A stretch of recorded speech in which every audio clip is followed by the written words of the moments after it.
Well, good morning, everyone. Welcome to the opening day of hearings. I think we probably are right in the beginning of it. There may be a couple of committees, but we're going to go into what's going to be a busy month. We have 40 bills that we've scheduled, that I have scheduled, to all be heard in the month of January. So you can expect a pretty busy schedule as we go forward. A couple of things I'll go over real quick. There are codes of conduct that we have for all of our hearings. So I just like to remind everybody that we're following those. And if there's any concerns, please come see me. And we're going to move along at a rapid pace. As you can see today, I have 8 bills scheduled. I'm going to ask people to please be concise and feel free to give further testimony if you'd like to by email to the committee. If you don't feel you had the time to get all the points you wanted to during the hearing itself, we will review those. And I would just ask people to try not to repeat what other people have said so we can keep the schedule moving along. And with that, we will open the hearing on Senate Bill 486. We have our prime sponsor, Senator Lang, here. Good morning and welcome to ED&A. Good morning, Mr. Chair. I'm joined by Doug Olmstead, the director of, I can't even say your last name, sorry. I'll do it. I'm having flashbacks. You have been before this committee more than once. One or two times. Douglas Osterhout. I'm now the Director of Division of Administrative Rules for the Office of Budget Services. I almost said OPLC. Well, welcome. Good to see you back. So the bill before you is a modernization and update of the 541A statutes. I am the chair of JALCAR. I've served on JALCAR in my 10th year serving on JALCAR. I joke that it started with Speaker Jasper, who sentenced me to at least 2 years, and since then I keep getting extended. Right, so I'm in my 10th year on JALCAR. I'm the chair. Going through in JALCAR, we've identified several areas, and this year we made a point of having Doug's team pay attention to where the law is problematic, where either on the agency side or on the process side, and we asked them to keep track of it so that we could file a bill to clean up these things that make it easier. I'm going to give you just a couple simple examples. So in the budget this year, we changed a fee for Department of Safety on was it the oil mitigation fund or something like that. Mhm. And we just changed it from 3 cents to 5 cents or 5 cents to 3 cents. The form that they had the price on it, but because of the way the original administrative rules law was written, they would have to go through an entire rulemaking process just to comply with statute that shows the fee. And so we wanted to clean that up and make it more of an expedited. If you're doing a non-substantive change like that, you're not actually changing anything other than the legislature changed the price, we're going to change the price. And that's all you're doing. We created a more expedited process, which will save the state money. We're not spending thousands of dollars opening rulemaking to make a change that the legislature demanded. And so there are places throughout this where we're doing that, where we make some cleanup processes. We also have the fact that we have a new director of administrative rules. We change to where things go rather than a director of OLS or commissioner, whatever his title is. Instead of the OLS commissioner, it will now go to Doug. Yeah. It will go to the director. So that's what a lot of this is about. I invited Doug up. Again, we asked him to keep track as we were going through for the last 2 years. And this is a culmination of all of that tracking and what's going on and where problematic. He's happy to ask questions. We do have one amendment, and you'll see it in front of you. It's got yellow. I brought it.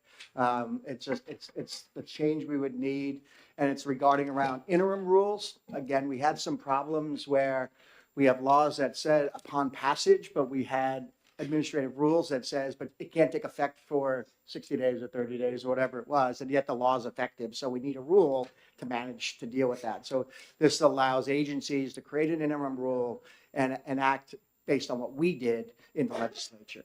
So I'll let Doug speak to anything else he wants to, but again, I thought it was more efficient if we both were up here. Just for clarification, what you brought us was a proposed amendment? You didn't Yeah, actually have proposed one amendment. drafted? Yeah, Okay. All right, we just wanted just to make sure I adjust that to make it cleaner again. So when we say upon passage of a law, or in the other case where we say maybe 60 days, it allows them to bring the rule in, we could approve it, but it won't take effect until the law becomes effective. Thank you. Good morning, Doug. Good morning. Senator Lang took most of my talking points, so I'll be brief. I mean, really, the onus on this was just the idea came when I was at OPLC. It's a difficult statute to work. There aren't even changes. It's just redrafting. A bulk paragraph breaks out into 1, 2, 3, 4, 5, 6, so it's easier to read. That's what I was after here. One thing I do like to point out, I did supply some written testimony because 541A13, I rewrote so extensively, OLS did a repeal and readopt rather than make the changes. One thing I did not put in the written testimony that I want to point out is the citations didn't change. I made sure everything stayed where it was throughout the law. So old citations, nothing's going to get jumbled. Nobody has to learn anything new. It's all in the same places. Great. For the most part, I think Senator Lang hit the nail on the head, and I'm happy to answer questions if you have any. Well, thank you both for your testimony. Any questions from the committee? I will say also that you'll see that there's House members on here, again, like Rep. Leon, who's my vice chair of CalCar. You know, she's in agreement that these are modernizations that need to happen. Great. Any questions? All right, seeing none, thank you. Anybody else that would like to testify on Senate Bill 486? I do not see anybody else on the list that wants to speak. Sure.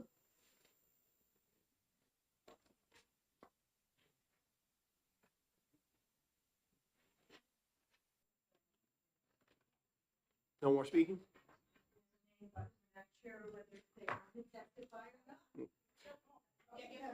All right. Seeing no further testimony, we will close the hearing on Senate Bill 486. We have 2 minutes. No, it's beside you. They moved it. Our clock used to be back there. I don't know. Now I have to. We have 2 minutes. Do we want to exec this? Everybody comfortable? Yeah. Sure. Do we have a motion to move into exec? Motion to move into exec. All right. All in favor? Aye. So it looks like we have a suggested amendment to the language. So Or 10. do we have a motion to move 486 on Sure. pass? I'll move 46 off to pass. And we're all in agreement, we'd like to do a committee amendment? Yep. Adopting the language that was suggested? Agreed. So I'll move that we adopt the suggested amendment language Okay. and move 46 off to pass as amended. Then do you have the language? You're clear on what we were adding? Okay. All right, any discussion? Any discussion on the amendment? We're gonna vote on that first. So it'll be, actually, I guess we can vote on it all as amended, can't we? The committee amendment. All right, so we're gonna vote on the Adopt the amendment. committee amendment, which is the bill with the adopted language. No, we have to adopt the committee amendment. Adopt. Adopt the committee Then- amendment. I'm sorry, yes. Yeah. I'm rusty, it's been a while. All right, we're gonna vote on the bill, on the amendment. All in favor? Aye. And then Senator McGue has moved it ought to pass and with the amendments, and we have a second. Any discussion on the bill as amended? Seeing none, all in favor? Aye. Aye. Any opposed? We on consent? Yes. Yes. Move consent. All in favor? Aye. Aye. Aye. Senator McGue, would you like to take this out? Sure. Fine. All right, I'll take a motion to come out of exec. So moved. All in favor? Aye. Aye. And we are right on time to start our next bill. Let's see if we can keep this trend all day long. Oh. All right. Can you send this around to Ben, please?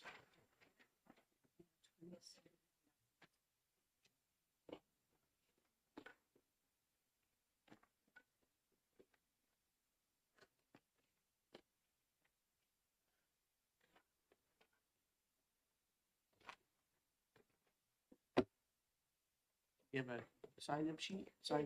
There's no There's sign no up. one signed up. All right, we're gonna open the hearing on Senate Bill 427, and I will recognize the prime sponsor, Senator Lang. Thank you, Mr. Chair. Thank you, members of the committee. I am still Senator Tim Lang from District 2. And the bill before you is, I am also the chairman of the Joint Commission on Employee Classifications.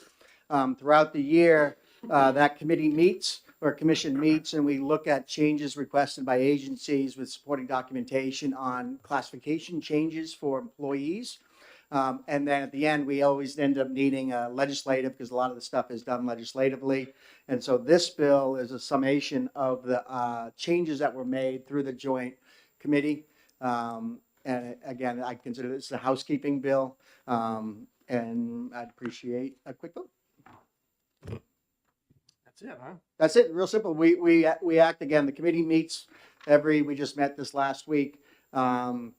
And we vote on, again, when an agency comes in, I'll give you the example we had this week was in Department of Health and Human Services. They had a staff lawyer's position that was classified as FF. They wanted to drop it to EE, which would have been a cost savings to the agency, plus would have put the position in alignment with the other positions around it. And the committee met and approved that classification change. But then later, we need things like this to clean it up in statute. All right. Questions from the committee? Senator Begue. Thank you, Mr. Chairman. Thank you, Senator, for taking my question. I serve with you and I'm a co-sponsor on this bill. Just want to make sure everybody notices that we are not deleting the state fire marshal nor deleting the director of the EMS, but in fact elevating those positions. So we're all reading that correctly. Correct. That was the intent. And then lastly, can we speak a little bit to and maybe finance will do it, to the increase in salaries on associate medical examiner? I was party to that discussion, but I think it's good for everyone to hear. So again, Necessity. in working with the agency, they came in and we just did a pragmatic approach to what they can, how they can hire and what they need to hire, what they need to pay in order to hire. So again, you'll see some of these pay increases where the top end scale is higher. And again, that's because we use an agency, and I apologize if I get the name of the agency, Hayes something or other. Lee Hecht, or who is that?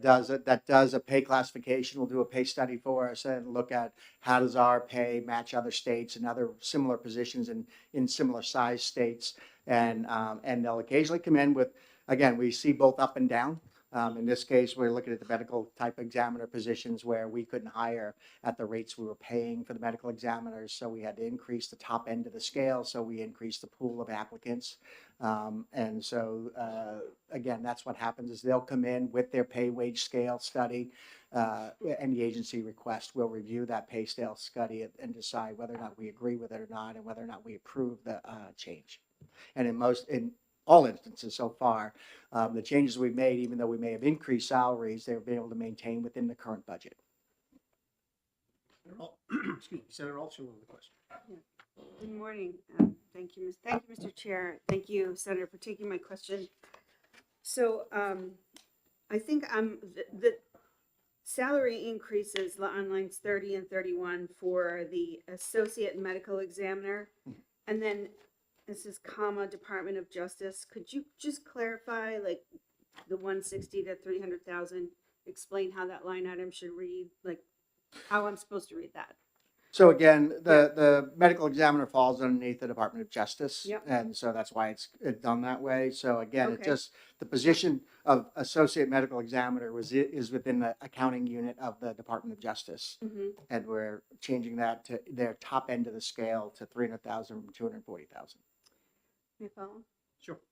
So it's curious that this particular department would be asking for increases in there. I'm kind of like a little puzzled by asking for the increases at this particular time, because when we were going through the budget cycle, there was a bill to create a program, bless you, for that department to execute. And within the context of that bill were pay raises included that would have been folded into the budget. And that office declined, said they don't need or want that.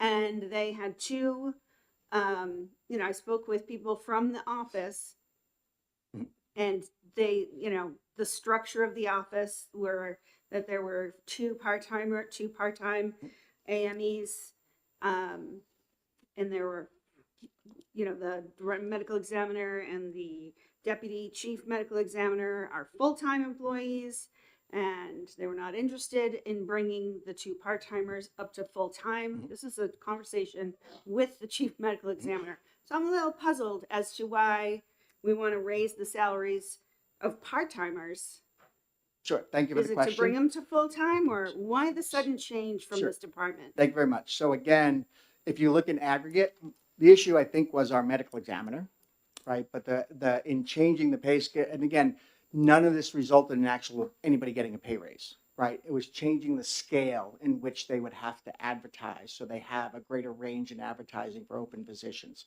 So even when we passed these things, nobody got a pay raise, right? It was all within budget. They all stayed the same, but they had an open position, and to do that open position, they needed the pay rates changed, which cascaded into all the pay rates ranges. So again, to make sure that they're all equitable and done properly. And so because they needed a pay raise in one, it just, oh, I should say a range raise, because it wasn't a pay raise, it was a range raise. Yeah. In one, it necessitated a range raise in the rest of the positions. But again, nobody got a pay raise out of this. It was Okay, strictly about I understand. advertising and what the scale of the position was. If they had one opening, they had the change, which necessitated a little bump on everybody. All right, well, thank you for the clarification. It's curious that they didn't want this last year, just last year. Again, So this but is this isn't a budgeting issue. Again, this is all within budget. So it wasn't, they're not asking for any money in any of this. It's strictly a change in the range for a given position. Understood. Thank you. Thank you. Further questions from the committee? Right, seeing none, thank you for your testimony. Anybody else who would like to testify on Senate Bill 427 before I close the hearing? All right, seeing none, close the hearing. Motion to go into exec. Motion, 2 minutes again. 2 minutes, we're right on time. All right, all in favor? Aye. Do we have a motion on the bill? Ought to pass. Senator McGee ought to pass. Speak to it. But go ahead. Senator Gann is second. All right, would you like to speak to it? Yes, please. So just a little further clarification on the chief medical examiner and the associate medical examiner and the deputy chief medical examiner. So we've been extremely fortunate to have a highly qualified, experienced, and tenured chief medical examiner here for many, many years. She oversees 500, or I don't know the number exactly, but it's in the area of 500 or more autopsies, which is a huge caseload for the size of their staff. They also have a group of deputy medical examiners, which are per diem call out, like per case paid basis, maybe $100, or I don't remember the number exactly, but it's fairly low, and they're dispersed across the counties. So that department runs very lean. What's happened is our medical examiner, loves New Hampshire, loves to live here, and is getting ready to retire. So we have done some succession planning here to make sure we can keep qualified people. There's only about, less than 150 or so folks at the most qualified in the country to do this job. So to come to a smaller state, all the great things about New Hampshire, we've got to be price competitive and salary competitive. So the professional HR consulting folks did that analysis to help us, and we're still under that range because we feel New Hampshire's an attractive place to bring folks. And so just for my own clarification, we're only opening up the range that we can. pay. Just so we We're can not get some saying that we have candidates. to pay. Yeah, Yeah, just so okay. we can get candidates, because we hadn't had difficulty doing that before. And so we had a lengthy discussion about it, because I too saw the numbers and thought, wow, and then was educated on what they're certainly worth. It's a very, very specialized field. Further discussion? All right. All in favor of the motion of ought to pass, say aye. Aye. Any opposed? Nope. So the motion passes 4-1. Will you object to going on consent? No, not at all. Do we motion for consent? So moved. All in favor? Aye. All right. Senator McGee, would you like to take this one out as well? Sure. All right. Take a motion, come out of exec. So moved. All in favor? Aye. Aye. We're right back on time again. Boy, this is right. Well. I thought Tim was gonna put us over there. All right, Ben, when you're ready, we'll open up the next. Is this one me? Let's see. Where am I? No, hold on. Not yet. All set? And if somebody could grab the sheet for me when you get a chance? It's up here? Oh, I might have just passed it all the way over. I thought that was the last bill. I don't have a sheet on that. All right, we'll open up the hearing on Senate Bill 425, and our prime sponsor is here again, Senator Lang. Take it away. Last bill of the day for you guys, for me anyway. For you. Senator Tim Lang, still from District 2 in the Lakes region. It's gonna be a real short testimony. This bill was put in as a professional courtesy to Councilor Kenny, who asked me to file this bill. I recognize that whether it's a constituent or in this case, Councilor Kenny, who has a topic he'd like to have discussed, the only way that discussion happens is if a senator files a bill or a House member files a bill. So as a professional courtesy, I filed this bill, and I'm gonna turn it over to him to let him tell you why he thought this was an important topic to talk about. Councilor Kenny? Welcome back to the state senate. It's been a while. It's been 17 years. A long time. Yeah. Right. I miss it. It'll be fun. And I haven't been to the gallery in 17 years to be recognized, so I should come in sometime. You should. Oh.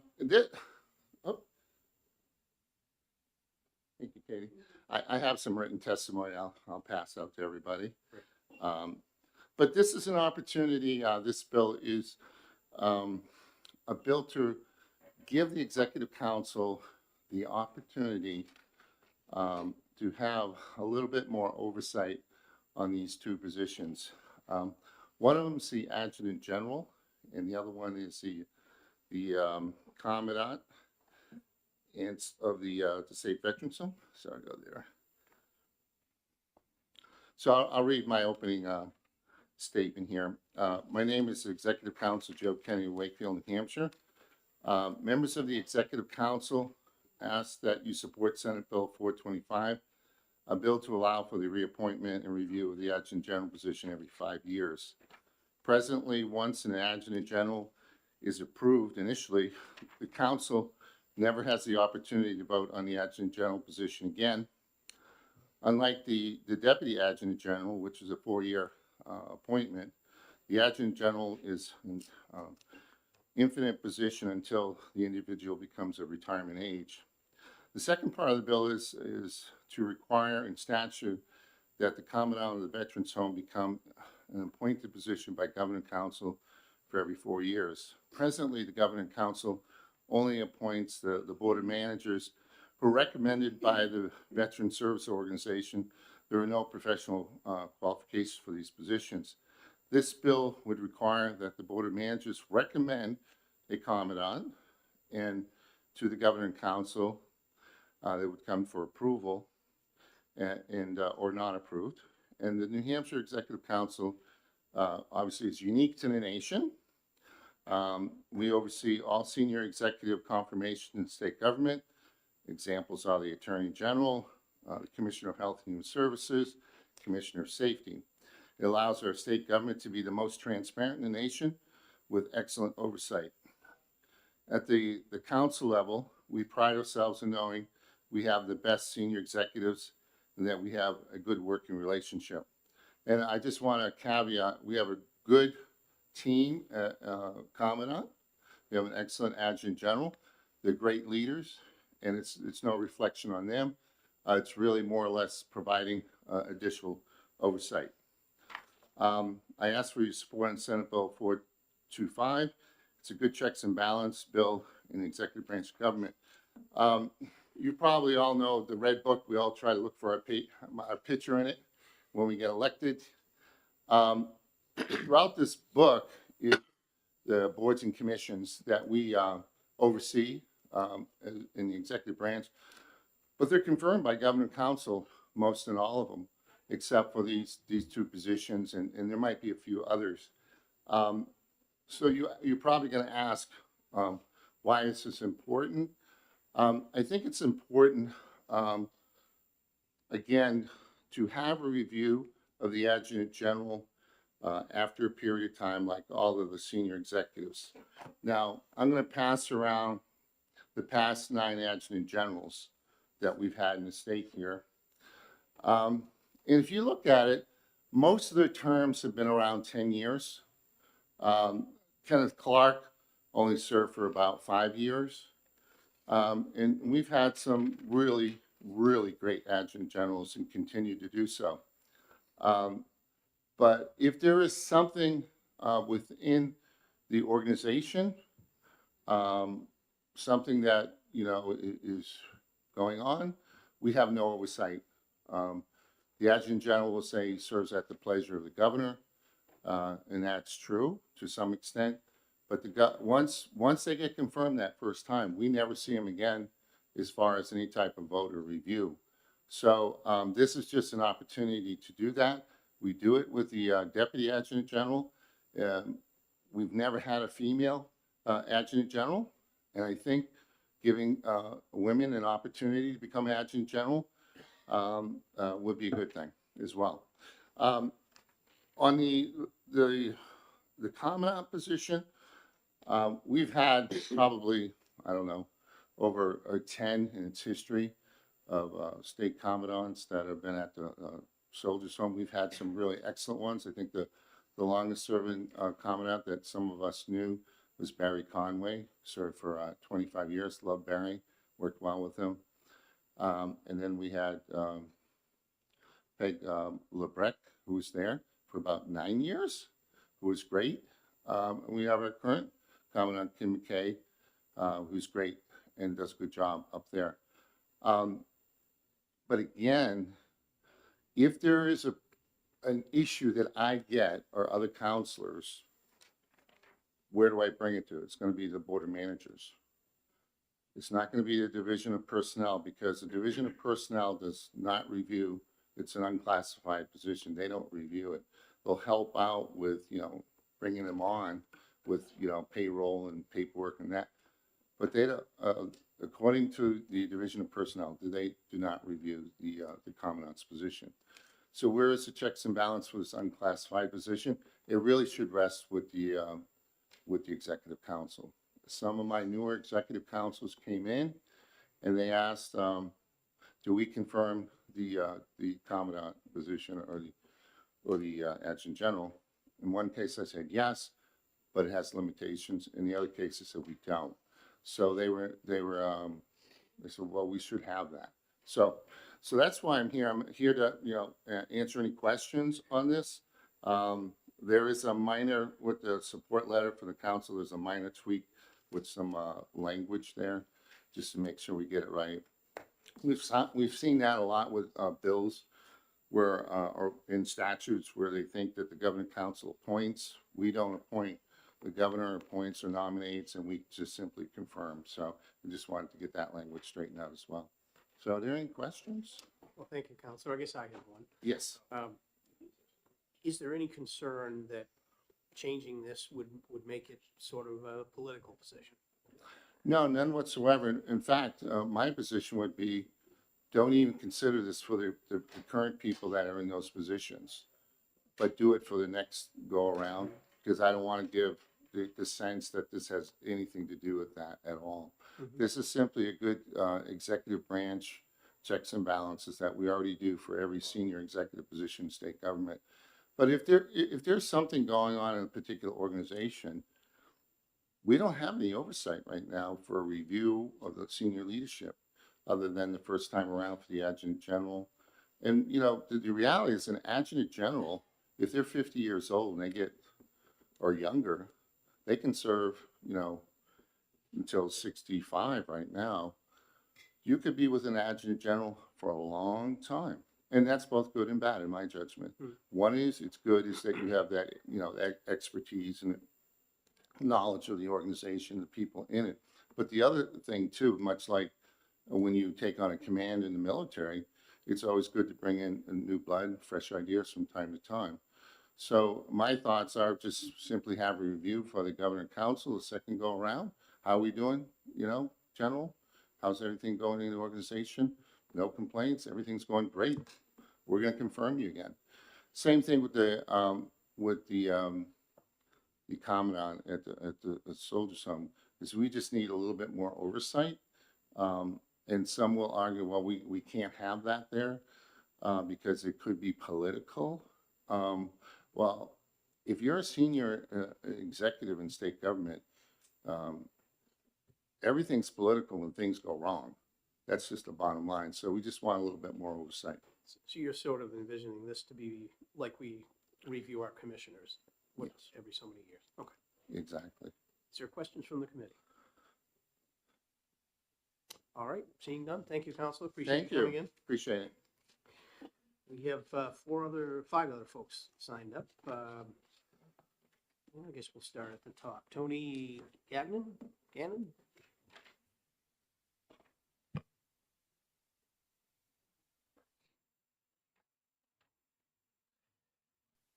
Good morning, welcome. Good morning. Excuse me. Good morning. Just gonna read my testimony right here. Members of the committee, good morning. Please and- introduce yourself. Yes. Oh, sir. that'll be part of it, all right. Yes, I am Tony Gagnon, the Executive Director of the National Guard Association of New Hampshire. Thank you. Good morning, and thank you for the opportunity to speak with you today on Senate Bill 425 pertaining to the terms and qualifications for the Adjutant General. I speak today on behalf of Steve Greco, the President of the National Guard Association of New Hampshire, and our nearly 500 members of active and retired officers of the New Hampshire National Guard. We oppose this bill. The current requirement of 65 for the Adjutant General position, age requirement of 65 for the Adjutant General position, already infringes upon U.S. Code, which allows Adjutant Generals to remain in office until they reach age 66. To further restrict the age and limit the tenure an Adjutant General can serve is not necessary, as the Governor, Commander-in-Chief of the National Guard, already possesses the ability to remove an Adjutant General for cause. The bill also seeks to amend RSA 110B8 with removal of the word immediately, which refers to 5 years of service in the New Hampshire National Guard immediately prior to appointment as Adjutant General. Removing this requirement weakens the qualifications for this assignment and allows an officer who may have retired many years ago, yet served for 5 years previously in the New Hampshire National Guard, to return as the Adjutant General. This change potentially opens, this change potentially opens the Adjutant General position to political influence in an organization that strives to remain apolitical. The Adjutant General needs to have a thorough current understanding of how the National Guard works, the inner workings of the organization, and relationships developed through uninterrupted years of service within the National Guard structure. An experienced Adjutant General provides New Hampshire with a competitive advantage when competing against much larger states for limited resources such as force structure and missioning decisions. A few examples of strategic decisions that the New Hampshire National Guard benefited from having a tenured Adjutant General. The New Hampshire National Guard has received more military construction funding than any other New England state over the past decade. We're the first air refueling wing in the nation to fly the KC-46 refueler, one of the largest recipients of congressionally directed spending in the nation. And New Hampshire is the only small New England state that did not lose medevac helicopters during the recent Army Transformation Initiative. Reminded that the New Hampshire National Guard receives approximately 90% of its funding through federal channels. The ability to secure additional resources at the point of need is derived from developing relationships locally and nationally. Relationship development and management take time, which is why we oppose restricting the tenure of the Adjutant General to 5 years of service, reducing the retirement age to 64, and removing the language of required service in the New Hampshire National Guard in the preceding 5 years to selection as the Adjutant General. In closing, once again, on behalf of Steve Greco, the President of the National Guard Association of New Hampshire, and its 500 members, I thank you for your continued support of our service members, veterans, and their families. I am available to answer any questions you may have or provide clarification of any of the discussion points I have presented. Thank you, sir, for your testimony. Questions from the committee? Thank you. Okay. Seeing Thank you. none, thank you. Thank you. Kim McKay.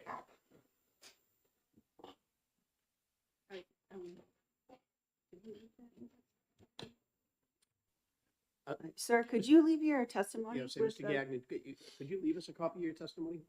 That would be great. Thank you. We don't have that, right? I don't think so. No, okay. Good morning. Good morning. Go ahead. I'm Kim McKay, the Commandant in New Hampshire Veterans Home and a resident of Loudon. Thank you for the opportunity to testify today. I did send a letter of opposition to everyone on the committee as well.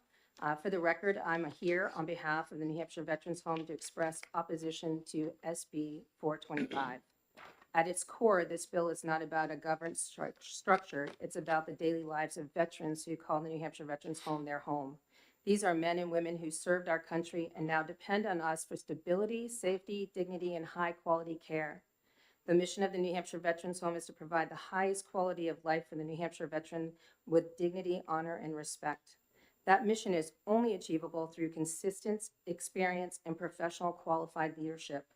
Veterans living in a long-term care environment rely heavily on routine, familiarity, and trust, and leadership instability directly affects the resident well-being.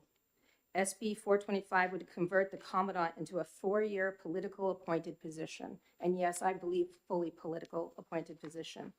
Historically, the Commandant has not been a political appointment, and that has been critical to the House success. Tying this role to political cycles creates an expectation of turnover, or possibility of turnover, every 4 years, regardless of performance.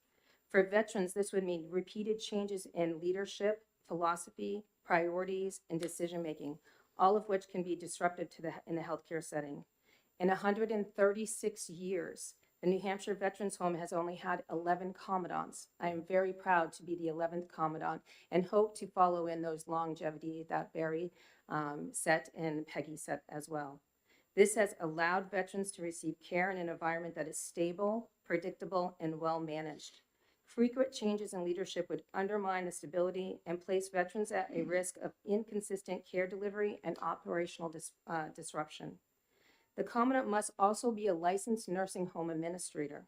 And as of December 31st in 2025, I looked at all of the active listings for nursing home administrators, and there are 170 of us in the state of New Hampshire. Some of our long-term care facilities in our state actually have 2 licensed nursing home administrators. This is a highly specialized and limited workforce. Making this role term limited and political would further restrict the pool of qualified candidates. Veterans deserve leadership selected for expertise and experience, not willingness to accept a political appointment. Beyond operational expertise, the Commandant plays a deeply personal role in the lives of the veterans and their families. These are my veterans. I love spending time with them and their families. Long-term leadership allows the Commandant to build trust with the residents, families, and staff, and trust is the essential piece of long-term care. Veterans' families need to know that leadership understands their history, their needs, and their concerns. That trust cannot be rebuilt every 4 years without a consequence. The Commandant is also the primary relationship builder with the veteran service organizations, the community partners, state and local officials, and our federal VA staff. The relationships directly benefit veterans through advocacy, coordination of services, and access to federal and community resources. Disrupting these relationships through frequent leadership changes erodes institutional credibility and ultimately harms those very veterans we serve. It is important to note that SB 425 is unnecessary from an oversight standpoint. Under RSA 119:2, 9 of the 12 board members who are already appointed by the governor and council are veterans. The board members provide continuous informed oversight of my position and ensures accountability while keeping focus on veterans care. Finally, the New Hampshire Veterans Home is unique in that it does not have a deputy commandant. There is no deputy commissioner. It is me. If this bill leads to predictable leadership turnover, the state would likely need to create a new senior leadership position simply to maintain continuity. There would need to be a change, someone to help transition that change of a new commandant. That would add a cost and bureaucracy without improving the care for the veterans. In closing, SB 425 would politicize the role that should remain clinical, operational, and mission-driven. It risks leadership instability, disrupts trust, and ultimately places the quality of New Hampshire's veterans at risk. For the sake of the men and women who have already sacrificed so much for our state and our country, I respectfully urge the committee to reject SB 425 and preserve the leadership structure that has served the New Hampshire veterans with dignity, honor, and respect for generations. I thank you for your time and consideration. Thank you for your testimony. So can you walk us through just a little bit, if there was a situation to arise where something happened and perhaps there was, some reason where someone felt that there needed to be some disciplinary action or something against the commandant position, how would that be handled? Yes, sir. We have a board of managers, and as I spoke, they are my direct supervisor. So we meet on a monthly basis. As a group, I meet with Paul Lloyd, the chairman, on a regular basis, and the governor as well. So there's a couple of ways to have an oversight. Right on our website, there's a connection to the board of managers. Somebody could file a complaint. That board of managers would then connect with me, ask for any kind of feedback I may have for that complaint, and then they can take discipline all the way up to dismissing me. they can dismiss me as just as well as a governor could.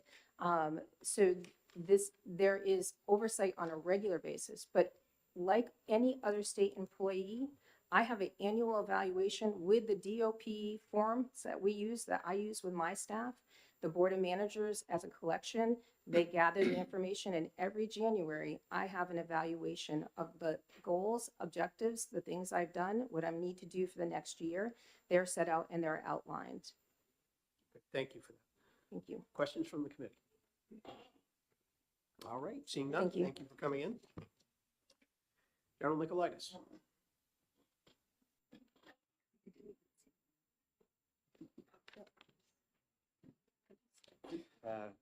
You get both copies? Yeah. Everyone has both copies? Good morning, sir, and welcome. Hey, sir. Good morning. Honorable committee members, for the record, Major General David Michaelitis, the Adjutant General for the New Hampshire National Guard, Department of Military Affairs and Veteran Services. As you can obviously expect, we strongly oppose this bill. As I paraphrase the bill summary sheet for you of the 6 bills that I come before you today, unfortunately, this is the only one we weren't made aware of, and unfortunately and regrettably, it's the only one we oppose strongly. So let me just paraphrase and read what it says. The department was not informed of this bill prior to the filing where the LSR attempts to change the retirement age for the Adjutant General in violation of U.S. Code, undermines the governor's authority by allowing for executive council overreach to term limit the position, politicizes an apolitical organization, age discriminates against the Deputy Adjutant General, and changes the qualifications for the Commandant of the Veterans Home. So I ask you, I would offer you this thought. What problem are we trying to solve? I did not hear that in the counselor's testimony. What I heard is executive council overreach of politicizing an apolitical organization in America.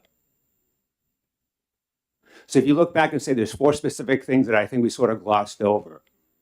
First one was age. So if you look at the 6 pages of testimony, the first one I offer to you is this. The bill seeks to reduce the retirement age of an Adjutant General from 65 to 64. That contradicts U.S. Code, and it's quoted in here. 10 U.S. Code 14512 specifies few exceptions for 2-star acting generals in the National Guard, and one of them is an Adjutant General. So in order to abide by U.S. Code, the retirement age for an Adjutant General is actually 66. The second thing the council refused or sort of mentioned is the word he eliminated called immediately. That politicizes this position. So what that will do is 2 things. So a service member could be in the New Hampshire National Guard as a lieutenant and captain. He or she could go away for 20 to 25 years. And because they weren't immediately preceding their appointment in the National Guard, they could come back because of political connections and be appointed as the Adjutant General. What it also opens up the Pandora's box is it also allows a retiree who wasn't immediately preceding in the Guard to be politically connected and come back and assume this position. So now let's look at the word term limit. Do you want this position to be term limited as a commissioner or sort of have a no term limit like a judge? The sheer policies and position and responsibilities of the position make us an apolitical organization. Everyone in uniform swore an oath to the Constitution, defend this nation against all enemy, foreign and domestics. Do you think an active duty general goes to be appointed by an executive council for a oversight or reappointment in their position? It's all about the long game with a term limit. My predecessor is here.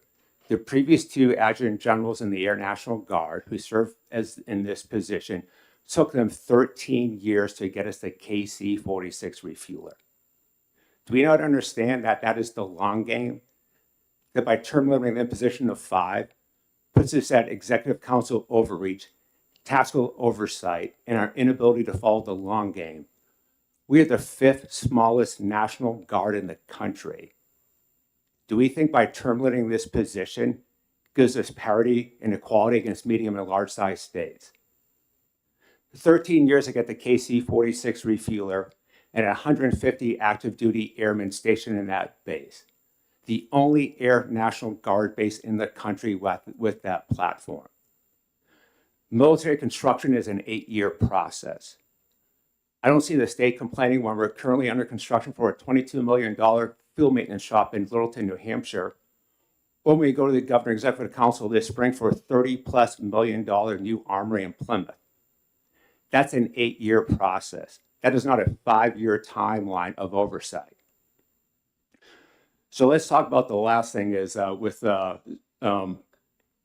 Deputy Adjutant General. It age discriminates, period. The former Deputy Adjutant General position used to be a part-time general officer who serves as a full-time state employee. When the governor and legislature changed in 2019 the Adjutant General's department to the Department of Military Affairs and Veteran Services, the Deputy Adjutant General is now a retiree. So why would a retiree have an age discrimination placed upon them? It's not a military position.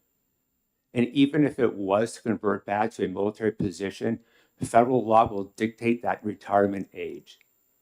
So if this bill was to pass, the current Deputy Adjutant General would be removed from her position in under a year because she hits that age limit. So tell me what other state agency has that sort of restriction upon them. So in summary, it violates the governor's authority to control her cabinet members. It violates U.S. code. It age discriminates.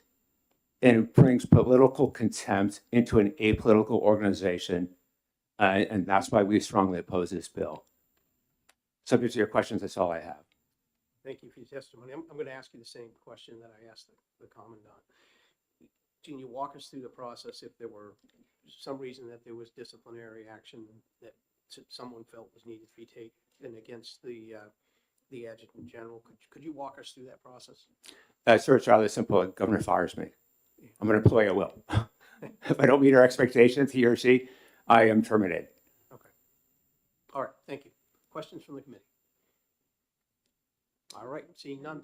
Thank you for your testimony. Paul Lloyd?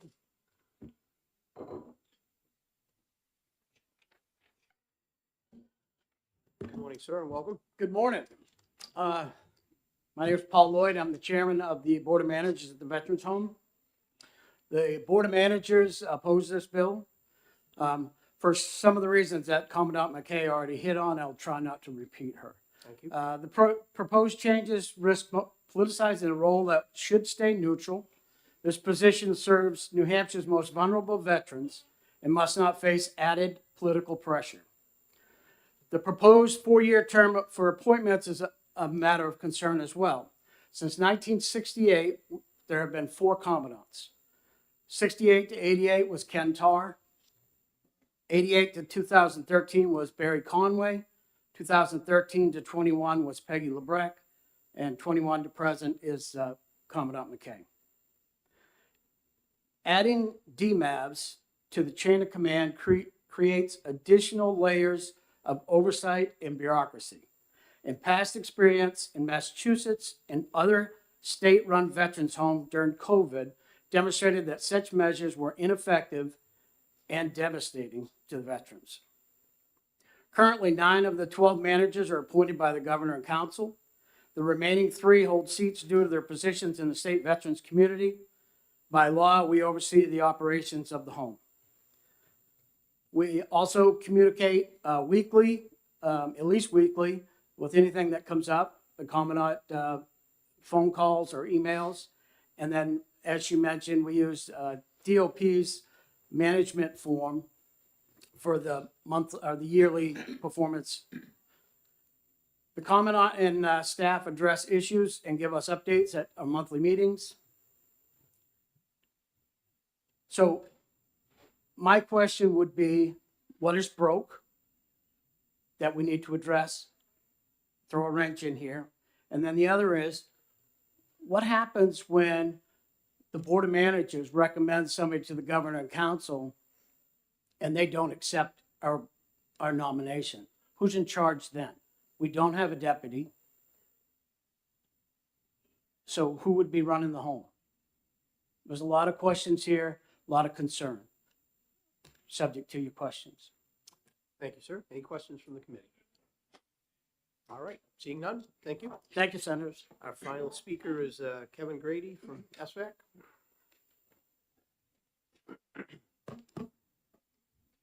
Thank you, Mr. Chairman, ladies and gentlemen of the committee. My name is Kevin Grady. I'm a 28-year resident of Hooksett, New Hampshire, and I'm living in the town of Hooksett. And I'm going to just very briefly tell you about the State Veterans Advisory Committee position on this bill. I know you're all familiar with what we do. I've testified before all of you before. And the beauty of having the heavy hitters behind me that are really experts in this area is that they've covered most of the things that I need to cover. We oppose this legislation. We weren't happy to see it.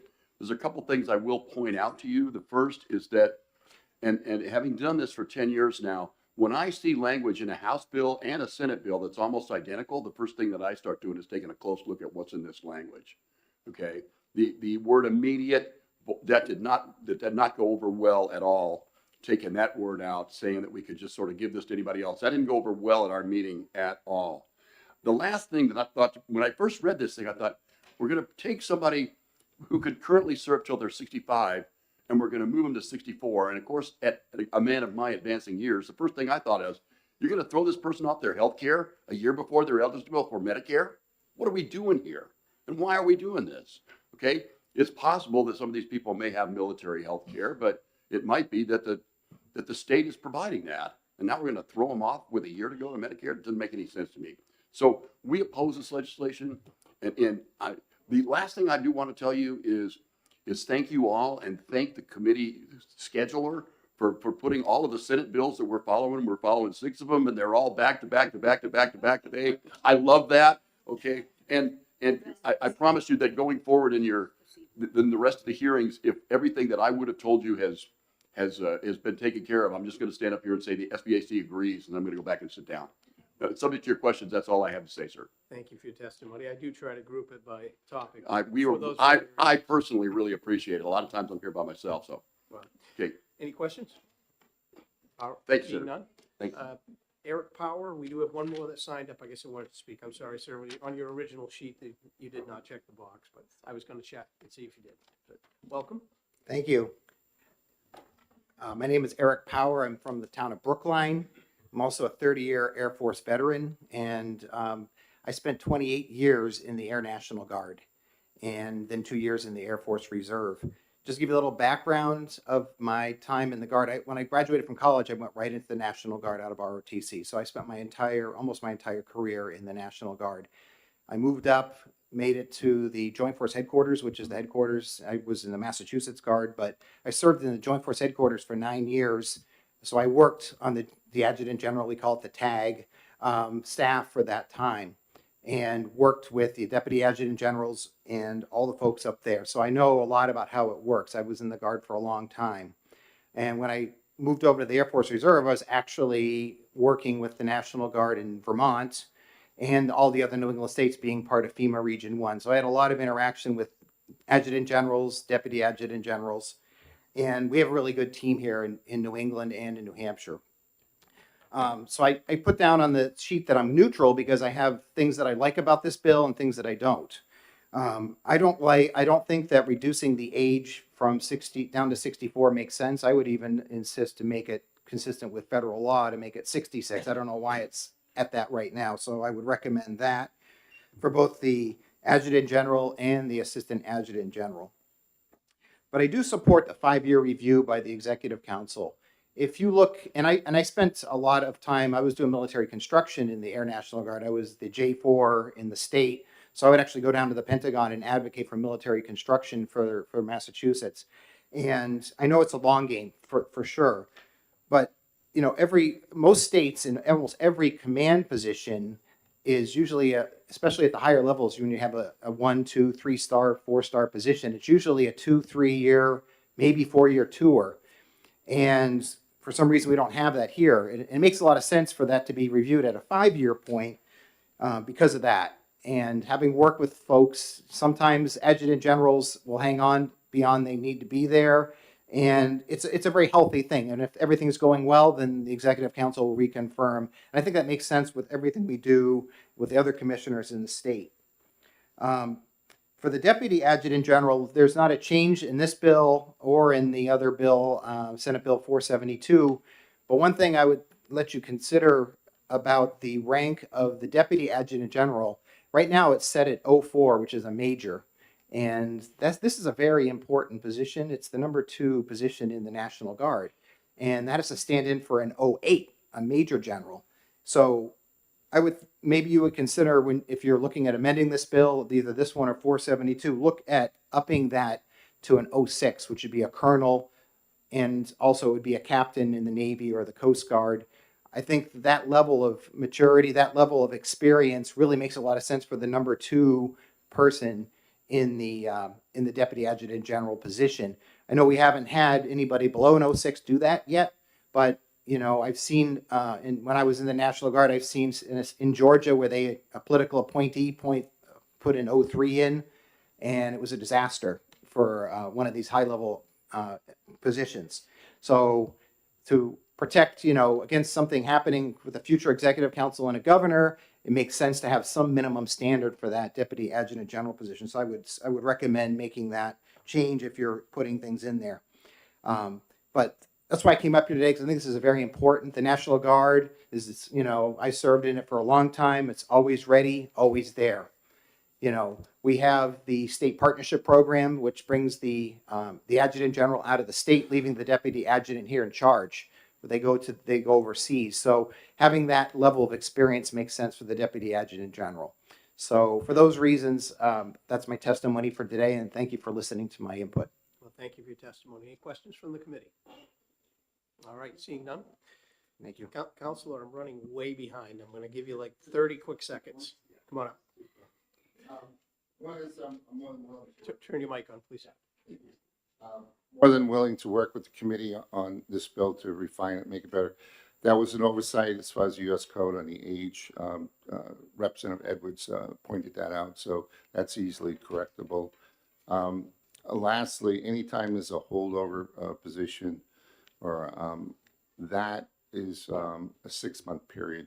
So in the case of the commandant, if they're in a holdover position while they were looking, the board of managers or the governor council were looking for another candidate, there would be a transition period. It would never be abrupt. We would never do that in the future to the soldiers' home. Lastly, in all our other healthcare facilities, whether it's a youth psychiatric facility, New Hampshire Hospital, the oversight is our commissioner, Lori Weaver, and all her assistant commissioners. They get appointed by governor and council, the senior leadership. So while I recognize this is a different facility, veterans, taking care of veterans, and the best workers that are taking care of our veteran community, we have veterans all over the state in nursing homes, in our state facilities, and other locations. This is simply providing another mechanism of oversight and review, which is a healthy thing. Because the complaints I've had over the years, and I didn't want to reveal it today, but I will now that there's been discussion about it. Where do I take my complaints to? I can't take it to the Division of Personnel. I can't take it to the board of managers because in some cases it's too close to home. I need someone to go to an executive counselor who's got oversight of that facility or in the National Guard to make sure that the point is driven home, that the constituent or the individual issue is taken care of. The governor and council is a very important checks and balance. That's what makes this state so great. We're the most transparent form of state government in the country. And as a result, it really does originate the governor and council. Thank you. Well, thank you, Counselor. Appreciate it. Anybody else that would like to testify on Senate Bill 425? Sir, come on up. I am the former adjutant general. My name is Bill Riddell. Sit down and please introduce yourself. Sure. Thank you. My name is Bill Riddell. I'm the former adjutant general. So I want to do a couple things. One is we have a lot of departments in the state of New Hampshire. The New Hampshire National Guard is $1 billion department in the state of New Hampshire. $1 billion. So if you think a retiree can come in and just start running the place, you're wrong. They have nothing. They have no relationships. When I became the TAG, I was already had relationships with 4-star generals, both on the Army and the Air and the Navy and the Coast Guard, which made my job a lot easier. A retiree would never, ever have that. And the other difference for us is we send our folks to war. I don't take that lightly. I also want to back up the Veterans Home because of all the work that I did with Peggy when she was there. You know, there's only one other thing that I'd like to add is, yes, we have oversight by the state, but the Adjutant General and military members also come under the authority of the Army or the Air and their Inspector General. And they can be called in. And I'll give you an example. I was called in for a complaint by a female officer. When I went into the Inspector General, we had a discussion, and it was a woman on the Army side. And I said, "Did you look at my Air National Guard side?" And they said, "Why?" I said, "Because the commander of the Air National Guard, a 1-star, is a female. The director of operations of the Air National Guard is a female, colonel. And the chief of staff of the Air National Guard is a general, a female. Can you show me any other state in the Union that entire senior leadership staff in the Air National Guard is female?" And they said no. And I said, "So do you really think I have a problem with females and women being in the military?" And they said, "No." Case closed. So I really want you to look at this. There's no way that a retiree or somebody who hasn't been in the Guard prior, immediately being in the military will not work. It will not. It'll fall flat on its face. And the only reason I can see that happening is for political reasons. That's all I have. Well, sir, thank you for your many years of service, and thank you for coming in to testify today. I'm going to just ask that you sign in our sheet so that we I can will. have you on our record. Thanks. General, I've got to get this under control. You've got like 10 seconds, and then So, sir, you asked me a question before, what would happen? And one thing I apologize because I admitted is it's called the Uniform Code of Military Justice. Okay. Every service member falls underneath the Uniform Code of Military Justice. That's your oversight, not the Executive Council. All right, thank you, sir. All right, anybody else who has testimony they want to offer, please send it to the committee in email, and we will consider it. And with that, I'm going to close the hearing on Senate Bill 425. Yeah. You can.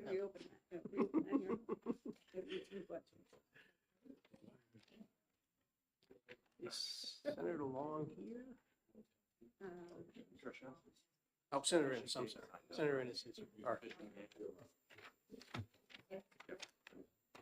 Can we send this sheet around to Ben so that we can get the last gentleman to sign on it? All right, thank you.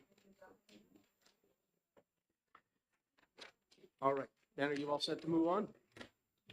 Ben? All set? All right.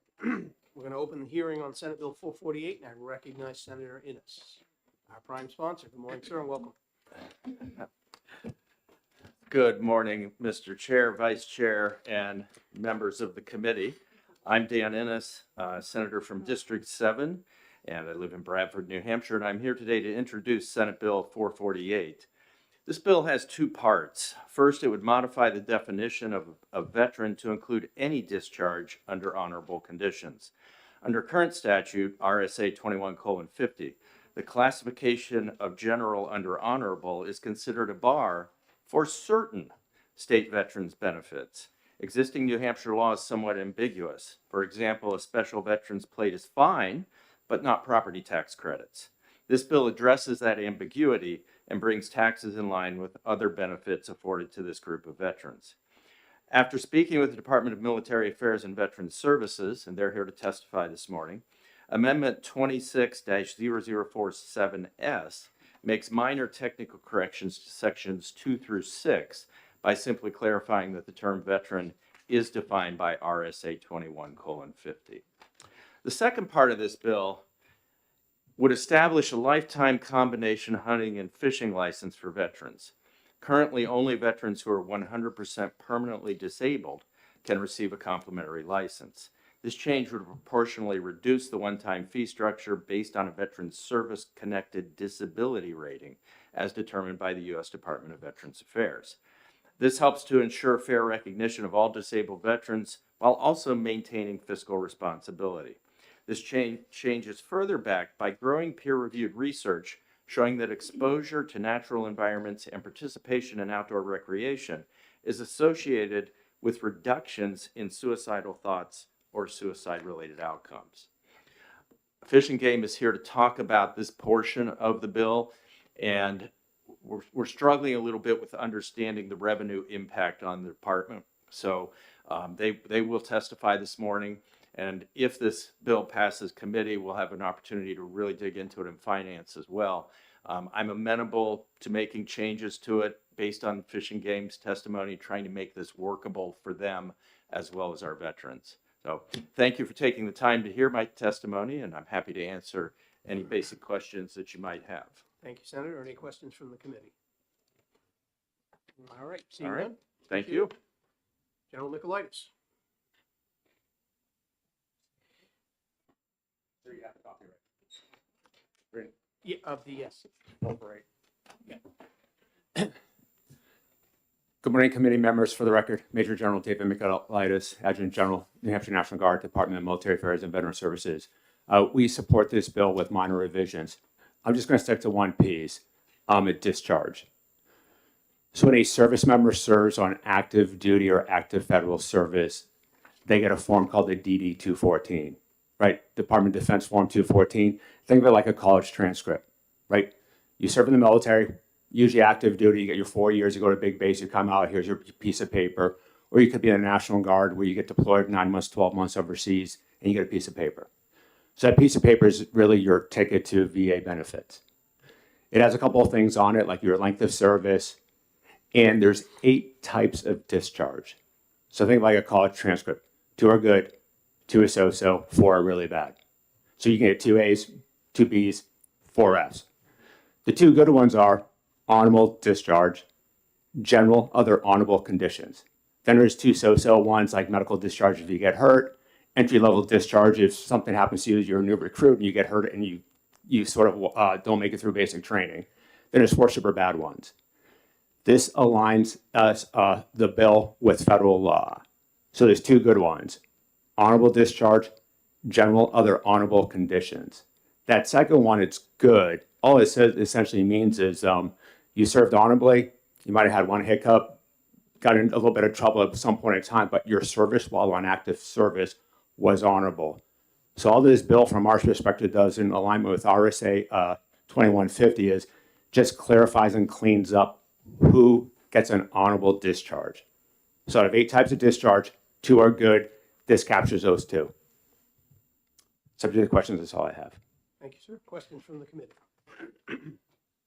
Seeing none, we appreciate your testimony. Kevin Grady.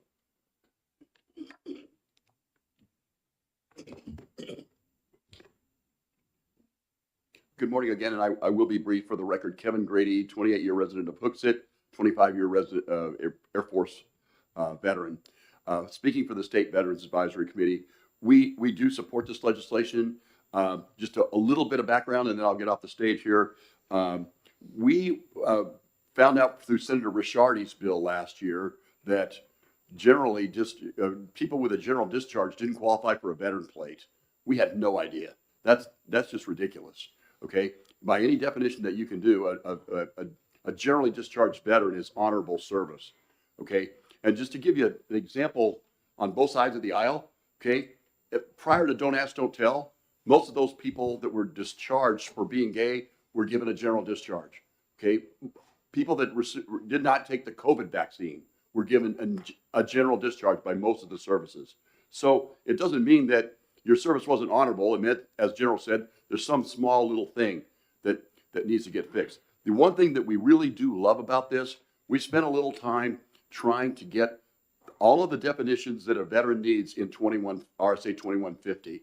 And so every place that refers to a veteran in our RSAs, we're systematically trying to go through and say a veteran, comma, in accordance with RSA 2150. So we really like the fact that this bill has that as sort of the central clearinghouse of what defines a veteran. And subject to your questions, that's all I want to tell you. Thank you for your testimony. Any questions from the committee? Seeing none? Thank you. We'll move on to Jim Michaud? I'm not sure. I'm sorry, sir. I'm having a hard time reading the last name. Thank you very much, Senators. I do have some written testimony, if I could hand it over. Thank you. For the record, my name is Jim Michaud. I am the Chief Assessor in the town of Hudson, and I'm also Chair of the NHAO Legislative Committee, New Hampshire Association of Assessing Officials. That being said, I don't speak for NHAO, nor am I speaking for the Hudson Board of Selectmen on this. I am simply testifying to give some context to the content of this bill. My input is limited to page 1, lines 1 through 2, page 1, lines 24 through 26, and page 2, lines 19 through 22. The existing definition of a veteran under RSA 2150 in part says you have to have an honorable discharge as one of the requirements. So that is a specific word that is on the DD 214. We look for it. Somebody comes in to qualify, does it say honorable? If it doesn't say honorable, they're not going to be able to qualify. Other than the other parts of 2150 where they would be qualified. So under honorable conditions, when we receive a DD 214 that says that, it's different than honorable. It's different words. We can't give the veterans tax credit. This bill takes out honorable discharge and inserts in its place under honorable conditions. I've talked to the Office of Veteran Services. I'm probably using the old name for that State Department. And I believe that they agree that there's a problem there. We want to make sure that the 234 municipalities in the state are going to administer this correctly. And if you include after honorable conditions and include under honorable conditions as well, or you add a new section, as I've indicated in my testimony, that will make it very clear that those two discharges would qualify. But in addition to that, there are other parts of the statutes that are also going to need some amending as well. So I think this bill is something that is going to achieve what the veterans are looking for. I just think it needs a little bit of work to get there to make sure it's done once, so it doesn't leave here, go to the House, and come back here. I've gone through on page 2 and put in what I think are the necessary statutory changes. Something that folks haven't talked about is how many veterans are discharged under honorable conditions. So on page 3, according to the Office of the Secretary of Defense, honorable condition discharge is 78.29% for the 2014-15 fiscal year, and under honorable conditions, 6.36%. According to the New Hampshire Department of Military Affairs and Veteran Services, January 25, there's approximately 85,749 veterans in New Hampshire. So how many veterans are we talking about? If we apply 6.3% against that 85,000 number, that's 5,454 veterans in New Hampshire under that specific classification, under honorable conditions. But how many own homes? According to information from the New Hampshire Department of Military Affairs and Veteran Services, approximately 79% of veterans own homes. So if we take 79% of the 5454, we come up with approximately 4,308 more veteran tax credits that could possibly be granted in the state of New Hampshire, assuming all eligible timely applied and are otherwise eligible. I go through, I give some information about current veteran credit counts through the NHDRA on their website.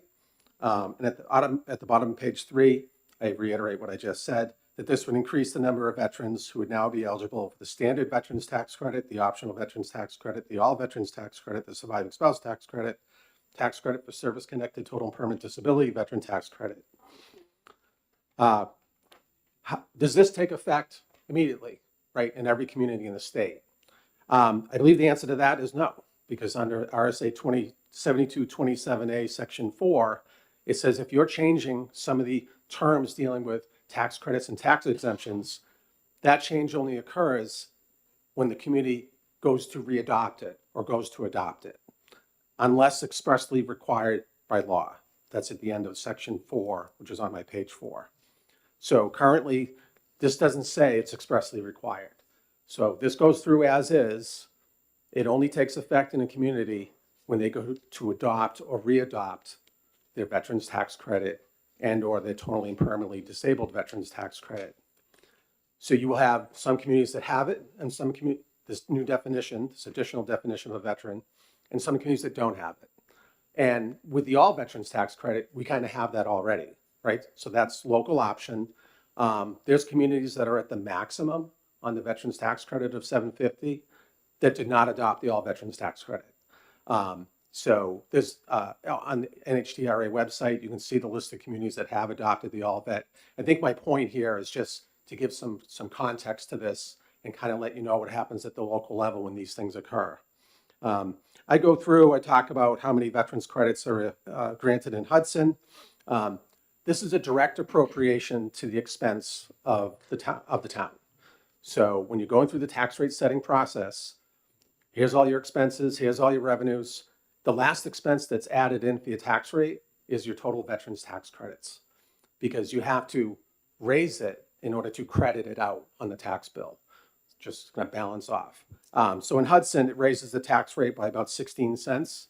And the local voters determined that, right? The local voters voted on that. It wasn't imposed upon them. And when they voted on it for veterans that are discharged with honorable discharge. I don't know if they would have voted any differently if it included any other form of discharge, but I know that they didn't vote on it that way. So I think that's important for the senators to understand that part. Lastly, this was last attempted in 2022 under House Bill 1375. I don't know the reason why it did not pass in the Senate, but it did not. That is the extent of my testimony.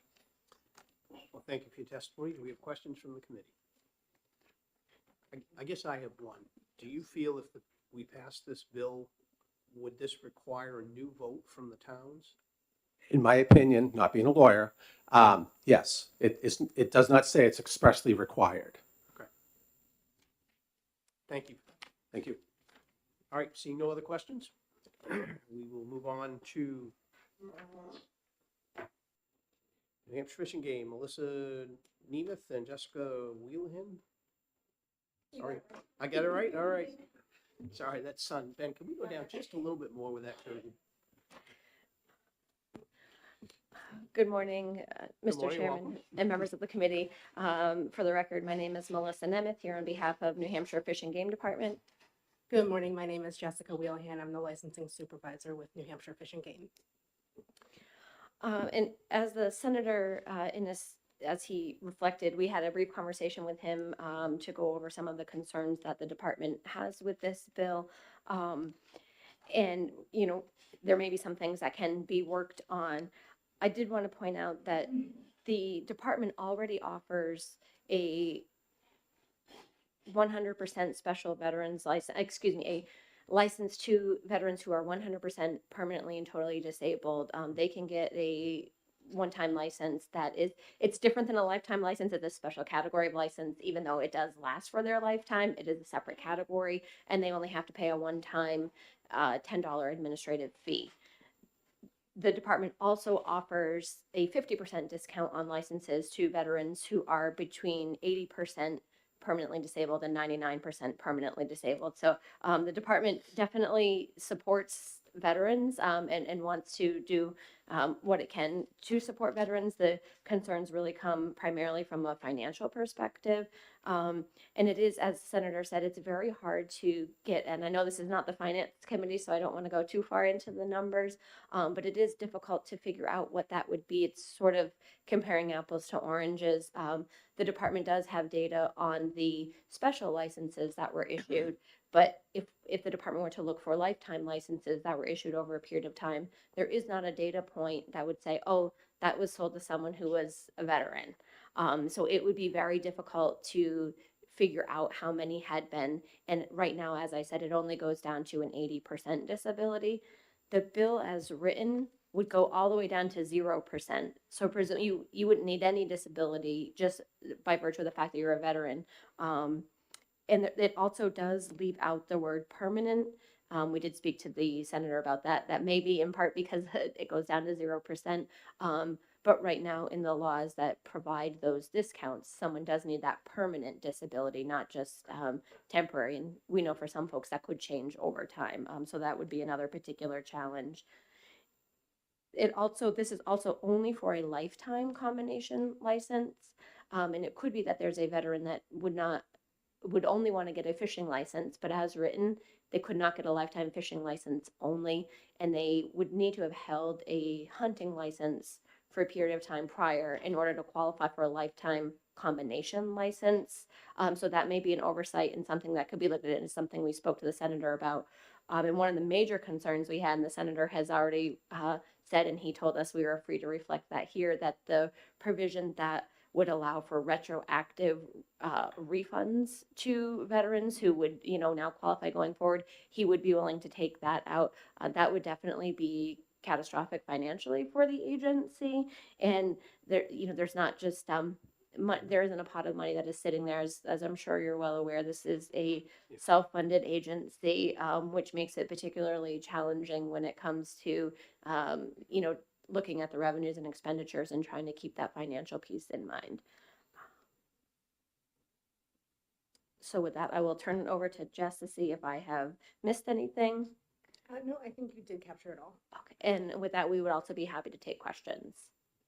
So if we decide to move this bill forward and it's going to go to finance next, you would be willing to work with the sponsor or with myself? I sit on finance as well, so that helps a little bit. Okay, I would need to go back and get specific authority to do that, but I can certainly take that back, and I think there probably would be The some. director would most likely would allow you to work on some language with us that we could perhaps fix these concerns that you have. Yeah, and I'm not sure. I mean, they are. I'm not sure how fixed they will be able to be, but certainly, taking a look and a deeper dive and having some conversations probably would be fine. I can certainly understand why it would be difficult for you to forecast that, because it is a pretty hard number to And it's not like there's one cost for a lifetime license. It's a schedule based on the age, that right. you are when you purchase a license, so that makes it also Understood. challenging. Yes, because you could have some veterans who were 40 years old, which is a pretty expensive lifetime license still. Yes. Or 25 for that matter, I guess. Okay. All right. Questions from the committee? Seeing none, thank you. Thank you. Do we have anybody else that would like to testify on Senate Bill 448? Sorry, I had to make sure I read it right. All right, seeing none, we will close the hearing.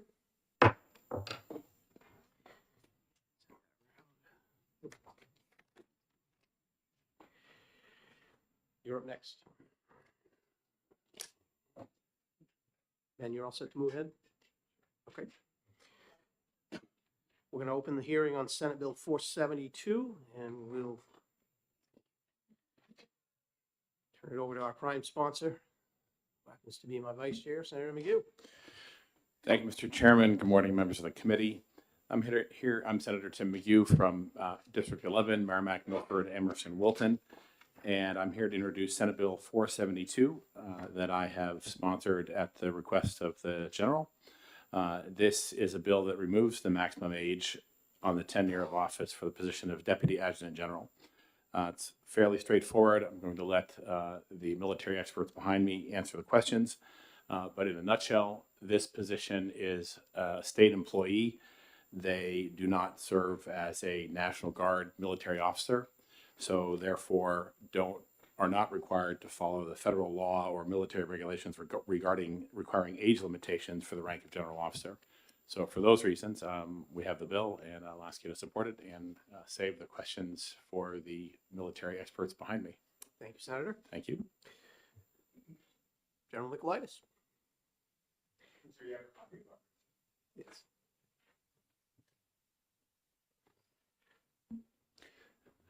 Good morning, committee members. For the record, Major General David Michaelitis, the Adjutant General, New Hampshire National Guard, Department of Military Affairs and Veteran Services. The senator hit the high points. It's rather simple. Prior to 2019, the Adjutant General's Department was really the New Hampshire Military Department plus the Veteran Cemetery. Post 2019, we reorganized to be the Department of Military Affairs and Veteran Services. We added 2 additional divisions to our veteran portfolio. We now have the State Veteran Cemetery, Division of Veteran Services, Division of Community Military Outreach. So we expanded our veteran portfolio. But in essence, we never expanded the sort of responsibilities or the age limitation on the Deputy Adjutant General. So really, this is just a paradigm shift from what we used to do to what we currently do. The current Deputy Adjutant General and the previous Adjutant General were retired colonels, just retirees. And so now that we look is, what other deputy position in state government has a mandatory retirement age? So we feel this is just simply age discrimination, and we're just trying to eliminate it. That was the reason why we wanted this simple change of just eliminating or deleting the age requirement for this position. Subject to the questions, that's all I have. Thank you, sir, for your testimony. Any questions? Seeing none? We appreciate it. Kevin Grady.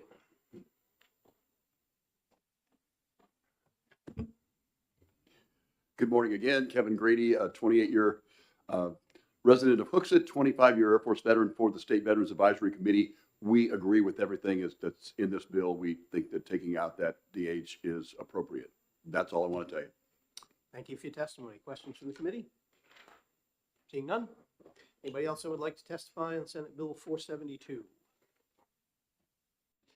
Seeing none, we will close the hearing. Starting to get back closer on time.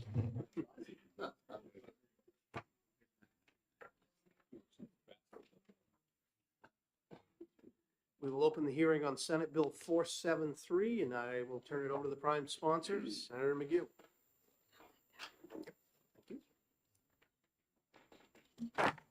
Thank you, Mr. Chairman. Good morning once again. I'm Senator Tim McGill, District 11, Merrimack, Milford, Amherst, and Wilton. This one, I hope, is even easier than the last one. I dare say it is a bit of an administrative housekeeping bill to modernize a term known as Field Officer of the Militia that dates back to the 1700s and is not really defined in our Constitution. So I will allow the experts behind me to explain to you how we would like to change that with specific citations for specific military ranks instead of the colonial term. Thank you, Senator. Thank you. General?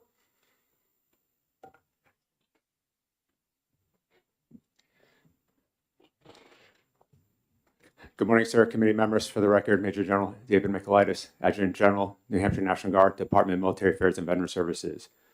So what is a field officer militia? No one knows. Seriously, it goes back to the 1790s. Well, we think it does. And so when we did our research, someone brought this to our attention.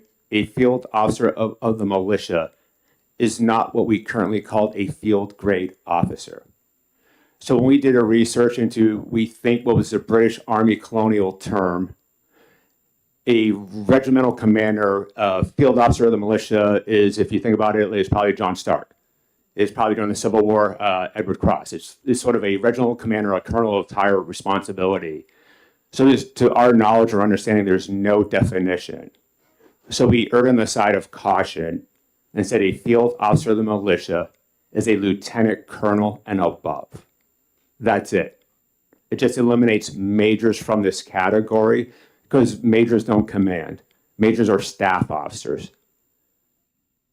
So a field officer, a commander of the militia, most likely starts at the rank of lieutenant colonel, colonel, general officer. This is just a clarification that we think is an administrative housekeeping item. Subject to the questions, that's all I have. Thank you, sir, for your testimony. Any questions from the committee? Seeing none? Kevin Grady. It's almost like we've got a pattern down here. Yes, sir. Well, it's great to be the Gerald's wingman. Let me just say that. Again, Kevin Grady, 28-year resident of Hooksett, 25-year Air Force veteran for the SVAC. We concur with this. If you're befuddled about the 1790 stuff, so are we. But you know, if it's cleaning up some language and it makes the administrative functions there work better, we're all for it. So that's all I want to tell you. Thank you, sir. Questions from the committee? All right, seeing none. Anybody else that would like to testify on Senate Bill 473? Seeing none, we'll close the hearing.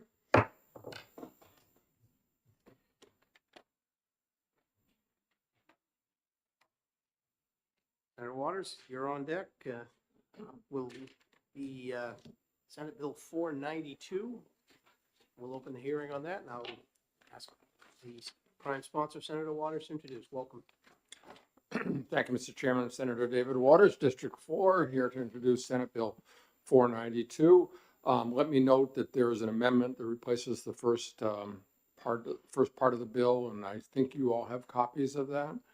And it makes some corrections to the leasing arrangement, and it makes a change that the New Hampshire Bankers Association wanted to clarify lien authority. But it's basically the same as the original bill, but for a few technical changes. So this bill authorizes the Department of Military Affairs to lease or license property. And the purpose of this bill in that leasing arrangement is to enable the Department of Military Affairs to create partnerships with developers or others to create suitable housing for military personnel, potentially at the site in Stratford where there are former barracks buildings, and potentially a site in Pembroke as well. It ensures that if such development occurs, that the entities created are subject to local property taxes, and outlines the responsibility to pay taxes, liens, and other obligations. And then the second part of the bill establishes a fund that can be used for these projects. There would be potential funding, I would imagine, for this kind of construction from the federal government and from other sources as well. This bill arose from conversations with service members. Some of us participated in a flight out of Pease, this extraordinary New Hampshire Air National Guard fleet of the KC-46As. It's the first in the country to have those. If we are seeing our Air Force being refueled somewhere from the Pacific to the Atlantic and other ports in the world, it's likely that our New Hampshire tankers are fulfilling that mission. But there's so much more to the Guard. But in talking to the personnel there, not only Air National Guard, Army National Guard, but also the active service members that are in the state, that they also are facing the real difficulties that housing shortage and housing costs have created in the state. And I think that what is difficult here about being able to provide housing is that you know, it means that we might have difficulties with recruitment and also retention, and we want to be able to recruit people to come and serve here in the state, and then also those who are signing up for the National Guard. And also, you know, when talking to some of these service members and, you know, saying, well, where do you live? And it might be an hour and a half away. And I think that begins to create readiness problems as well as recruitment and retention problems as well. Potentially, these properties could be used, yes, to rehab barracks for single service members, but also there's the potential for some family housing as well. It also is possible that there could be housing provided for those Navy personnel when subs are being rehabilitated. The crew stays in the area, and it's getting very difficult for them to find suitable housing as well. So I think this might fulfill a lot of needs. I will note that it is paired with another Senate bill that is going to look similarly at creating housing at Pease Air Force Base in connection with a joint project with Great Bay Community College. So I think we really might be able to get something done with this. And to me, you know, bringing our troops home is just awfully important, that, you know, we have a lot of support for our service members in this state. We provide some education programs, but I do think that the housing is really the missing piece. We're going to hear more from General Michaelides, and you know, after I came up with this idea, we worked considerably with him and his staff to find out just what kind of arrangement would work, but also would pass muster with the federal requirements over military properties as well. And so we think this will do it, and I'm happy to take any questions. Thank you for your testimony. Any questions from the committee? All right. Thank you very much. General.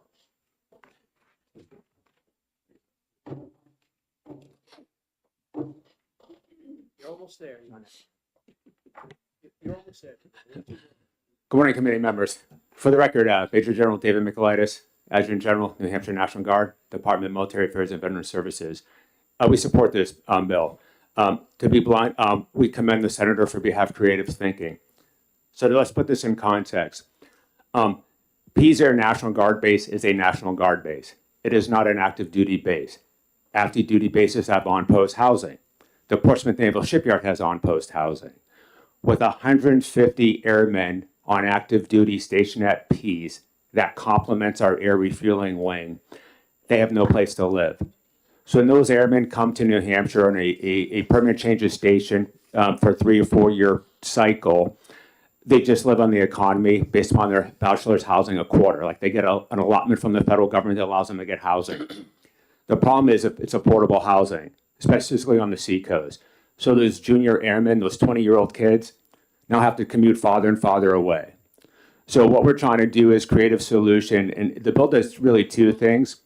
It just authorizes the Department of Military Affairs and Veteran Services, like the ability to pursue this endeavor. And number two is the second section is long and lengthy because it's all about financials. Like how do we account for the funding? So the dream or goal would potentially be, is there a way for us to convert our barracks that are underutilized for our weekend a month service members and convert them to sort of more permanent housing for junior enlisted soldiers and airmen, primarily the airmen from the active duty squadron at Pease. So all we're trying to do is get the authority to pursue a potential opportunity to see if it's financially beneficial to both the service members and to the potential developer or whoever responds to this RFP if we go down this path. So in summary, we're trying to tackle affordable housing for probably our most vulnerable or sort of under-resourced junior enlisted soldiers and airmen, primarily our airmen from the active duty at the Pease Air National Guard Base. Subject to the questions, that's all I have. Thank you for your testimony. Any questions from the committee? All right, seeing none, thank you. Kevin Grady, you almost knew it was going to be you, didn't it? Again, Kevin Grady, 28-year military veteran, veteran of Hooksett, and a 25-year military veteran for the State Veterans Advisory Committee.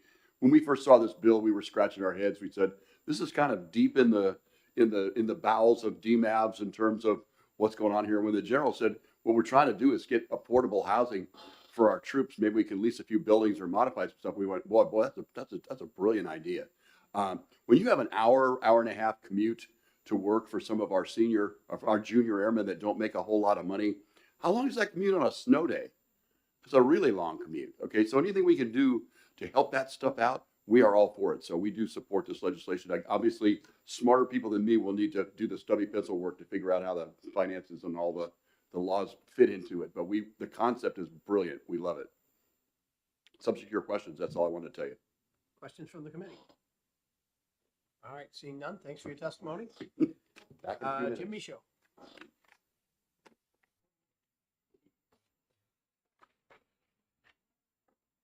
I do have some written testimony.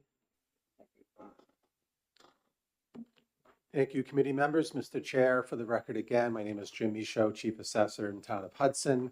My comments are neither construed as reflective of the Hudson Board of Selectmen or NHAO.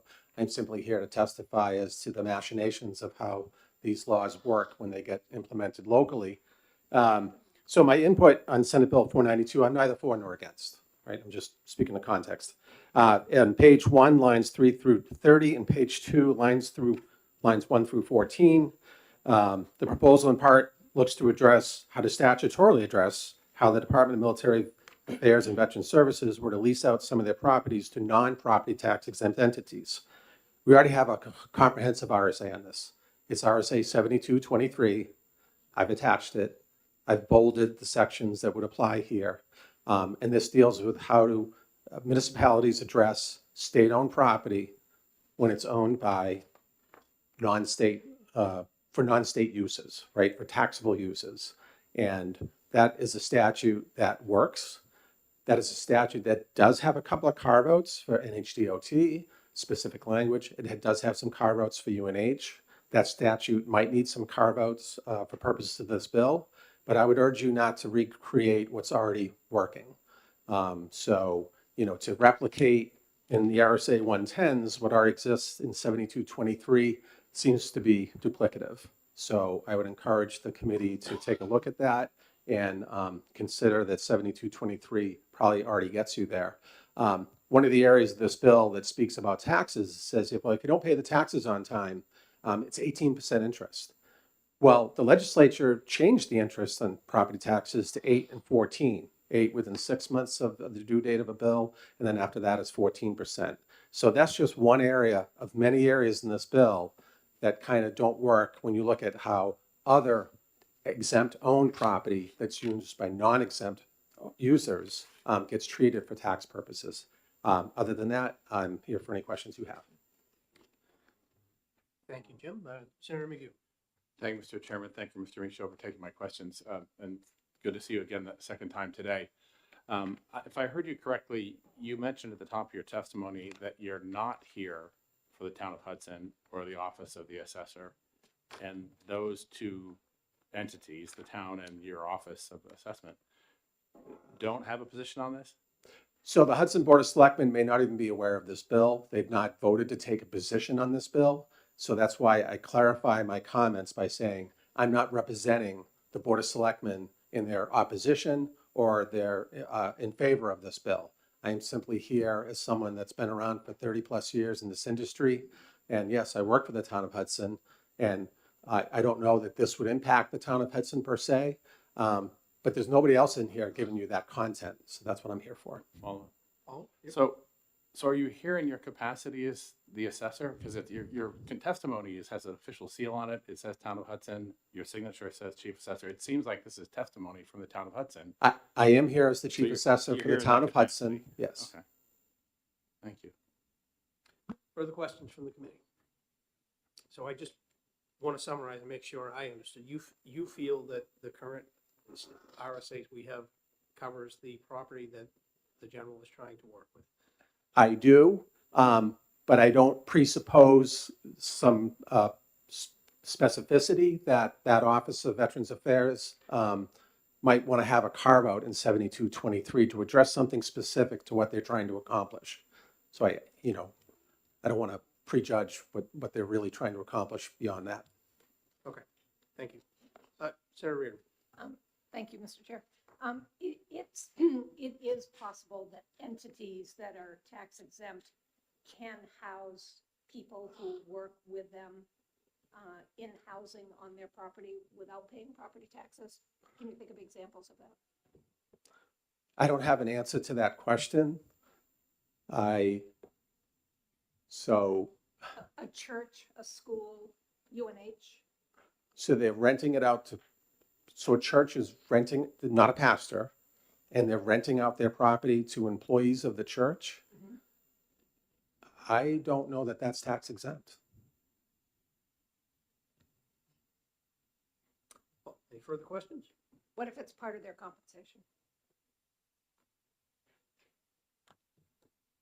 I don't have an answer to that part. Okay, thank you. It's funny you bring that up because I do know the problem exists, but that's another conversation. Anyway, any further questions? Thank you for coming. Can I just follow up on that? Sure. Please. So housing, as opposed to buildings that don't have people living in them, housing does produce expenses at the local level. So in the sense that property taxes help compensate for those expenses, I think that's what RSA 7223 really speaks to, that if this puts a burden upon the local community, houses have people live in it that have children, right? So there might be educational expenses. So I'd be kind of careful how far we want to have this property being used for folks that are causing expense to the community. Good. All right. Thank you. Thank you. Anybody else that would like to testify on Senate Bill 492? Come on up. It's still morning. All right. Good morning, Chairman Pearl, honorable members of the Senate Executive Administration or Department Administration Committee. First time here in front of you. It's great to be here. First time testimony in 2026. So This is your first nice. time in front of EDNet? First I did time. not realize that. Yeah, it's good to be here. Well, You're probably wondering why the New Hampshire Bankers is here testifying on this bill. We don't have a position on the bill. When we first read the bill as introduced, there was one small concern that the amendment does address, and it has to do with on page 1, line 24 of the original bill. The way we read it, it would allow priority lien on equipment owned by the lessee. And so when we looked at this bill, we thought about, okay, what type of equipment could be at one of these properties leased out? It could be construction equipment, a Learjet. We weren't aware that this was for housing in particular, but the way the bill was written, we saw that it would have a priority lien on that equipment, which raised some concerns for us. The amendment does address that. I thank Senator Waters for listening to our concerns and addressing that in the amendment. So I'm happy to take any questions. any questions? Seeing none? All right, you can go back to Commerce. All right, thank you very much. Senator Waters, I'll give you, anybody else that would like to testify on Senate Bill 492? All right, Senator Waters, I'll give you a couple of minutes here. Thank you, Mr. Chairman. I hadn't anticipated the issue about RSA 7223, but I have looked at it, and I'm sure you'll investigate that suggestion. But it does appear to me that the reason that this bill treats that in 110 is that 72:23 deals with state-owned property and the tax exemption issues around that and the capacity for property taxing. These are owned by the Department of Military Affairs and federal in many cases. So I think that there's a distinction there that means that 7223 may not apply, and that's the reason why there's the inclusion and to have it in 110. I think in either case, even if it's in your judgment that there is an application of 7223 for perhaps certain properties might fall into the category, I think that because 110B is under the military affairs, that nevertheless there needs to be this language in there. So I just wanted to put that out there. I think there is a distinction, but I'm sure you'll look into it more carefully. Thank you. Thank you for that. Any further testimony on Senate Bill 492? Seeing none, we will close the hearing. The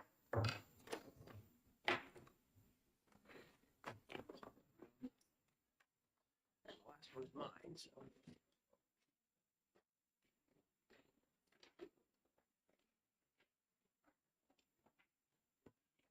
Saving the best for last. We will open the public hearing for Senate Bill 566 and then introduce the prime sponsor and our chairman, Senator Pearl. Good morning, committee. For the record, my name is Senator Howard Pearl, representing the wonderful District 17, and I reside in the town of Loudon. I'm here to introduce Senate Bill 566. So this bill does three things. It expands upon two existing and very successful programs. The first being a cash incentive referral program for people to enlist in the New Hampshire National Guard. The second program pertains to increasing the financial incentive bonus tailored towards retaining mid-career non-commissioned officers. And thirdly, this bill establishes the authority to allow for reimbursement of expenses and fees associated with achieving or recertification of credentials applicable to a service member's military job specialty when they are not authorized federal reimbursement for such expenses and fees. The cash incentive program, this referral program was established almost 4 years ago to incent enlistment in the New Hampshire National Guard. With 3 years of data, we are investigating almost 50 referrals a year, having accrued 151 referral bonuses since the inception of this benefit. The bill seeks to streamline the text on who is eligible. It eliminates the rank of current New Hampshire National Guard service members who are eligible and allows service members from another state or another component to receive this bonus. This text change will incentivize a wider group of current and recently retired members of the force to actively look for potential applicants as referrals and increase the overall number of referrals we receive and lead to more recruits overall. The Reenlistment Incentive Program.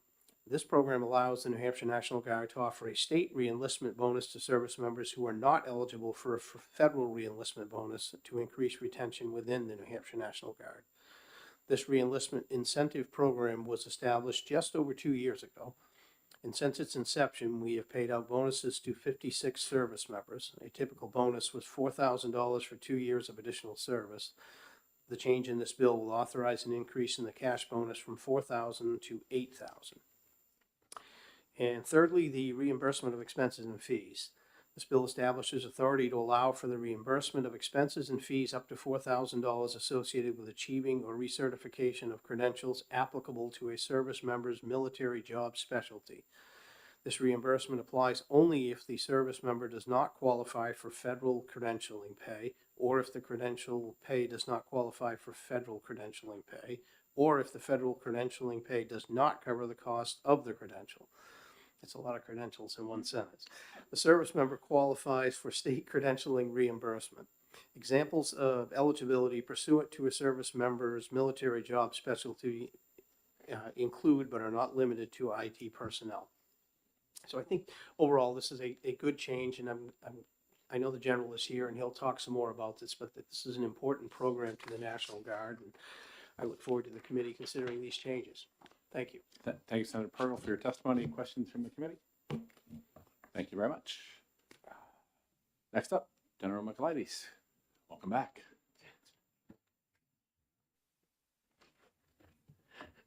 Good morning, sir, committee members. For the record, Major General David Michaelides, Adjutant General, New Hampshire National Guard, Department of Military Affairs and Veteran Services. I also brought with me Lieutenant Colonel Rich Brown. He's the head of our Army Guard recruiting program. So let's distill this down to a couple of things. It does 3 things, and the senator hit all the high points, right?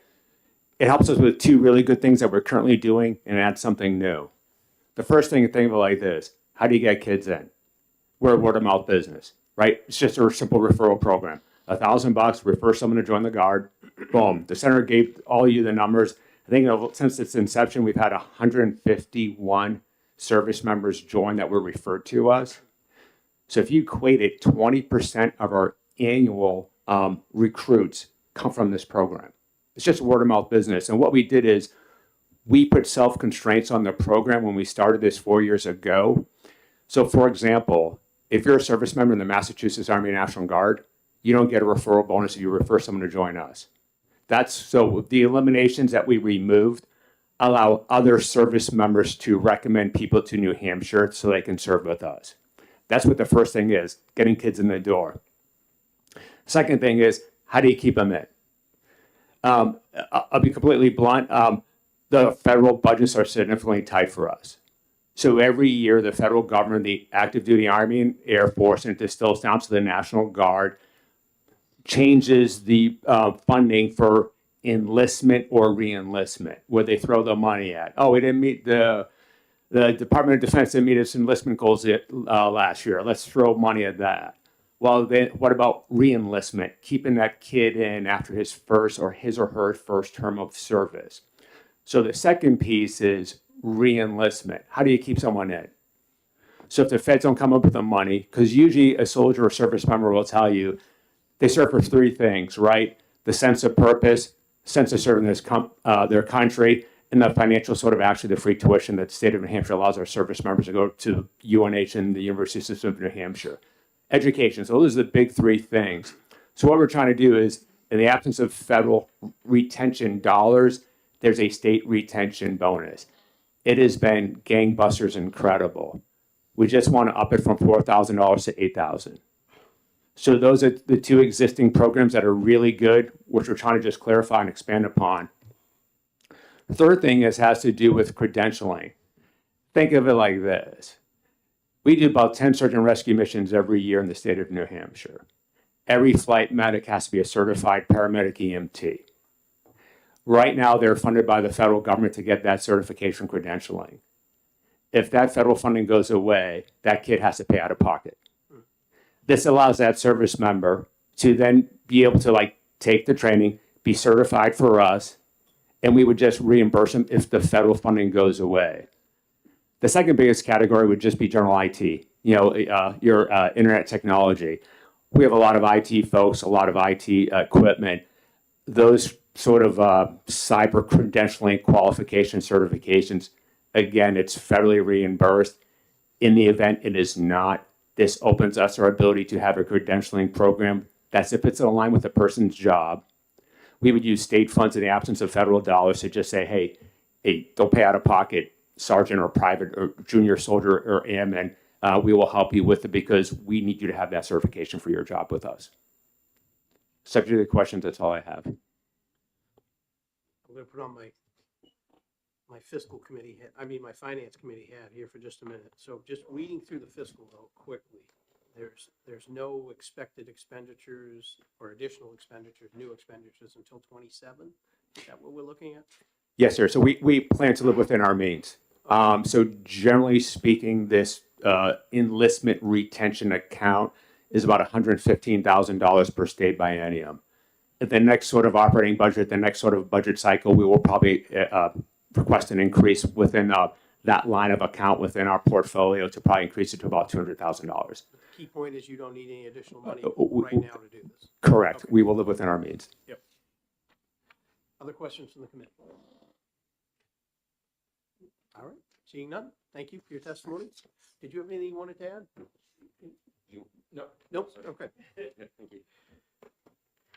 I know it's gonna come a big surprise, but Kevin Grady. Yeah, all right. Like a bad penny showing up. Again, Kevin Grady, 28-year Hooksett resident, 25-year Air Force veteran for the State Veterans Advisory Committee. We really do applaud the work that's been done in this area to try and deal with all of those things in terms of recruiting folks to our Guard and keeping our Guard healthy. And that keeping the people that we have, that we've trained and we've spent a lot of money on and we've invested in, that is really critically important. And I saw this when I was in the Air Force flying fighters. As people would leave, you'd end up with a guy who's leaving as a senior captain or a junior major, and that person goes to the airlines and goes and does this other stuff. And we bring in another F-15 pilot the same day, but we've traded away, Minnie Bonoso for Marv Throneberry for Roger Maris and Mickey Mantle over here. So, you really have to try and do your best to retain folks. And when I talk about retention, the thing I always say is it's kind of like trading away Tom Brady and getting the 199th pick in next year's draft and hoping that it pans out for you. So anything that you can do to help out the Guard in this area, and it doesn't seem to me to be a great deal of money, but it really does go a long way, especially for our junior enlisted people that aren't getting a bonus from the service. Subject to your questions, sir, that's all I want to tell you. We support this legislation.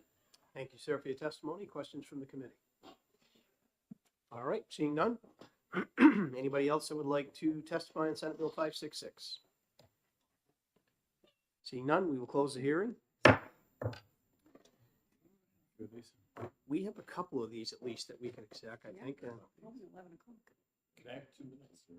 2 minutes, yeah, certainly. We'll take a 5-minute recess.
All right, we're gonna come back. I'll take a motion to go into exec session. So. Second. So. All in favor? Aye. What do you do? All right, so we have done, Ben, correct me if I'm wrong, but we've done 486 and 427, right? All right. I think we need to hold 425 right now. I have a couple things that I want to look into on this, so I'm gonna ask that we hold that one. We did 46. 448, I'd be okay with moving ahead and I understand there may be some financial implications we need to look at, but this is going to finance and I certainly will take a look at it when it gets there. Be happy to move on to pass on 448. All right, we have a motion. In a second. Do we have any, let me see, 448 here. I'm sorry. I don't believe we have any amendments on that. Yeah, we do. Maybe I have it wrong. We Oh, do, yes, that's so, right. so I'd move amendment 0047. Okay, oh yeah, there we go, sorry. I'll move on to pass on Senator Ennis's amendment adopted as a committee 0047. amendment. Yep. 2026 0047S. So as a committee amendment, we could take the language that you see in 0047. Correct. Then are you clear on what we're doing? We're gonna take Senator Ennis's amendment, make it a committee amendment. Okay. So we have a motion to Ought to pass on the that amendment. language on the amended, the committee amendment, and do we have a second on that? Second. Any discussion on the committee amendment, which is the language of what Senator Ennis provided us? It makes so much sense and it's so clarified. Refer. And I'm surprised we didn't do this last year when we did the bus. Yeah. It would make sense. Further discussion? Seeing none, all in favor? Aye. Aye. Aye. Any opposed? So we'll be voting on ought to pass as amended. Moved. Yep. Any discussion on the ought to pass as amended? Seeing none, all in favor? Aye. Any opposed? Nope. Move consent. All in favor Second. of consent? Aye. Aye. Aye. Senator Reardon, would you like to take this one up?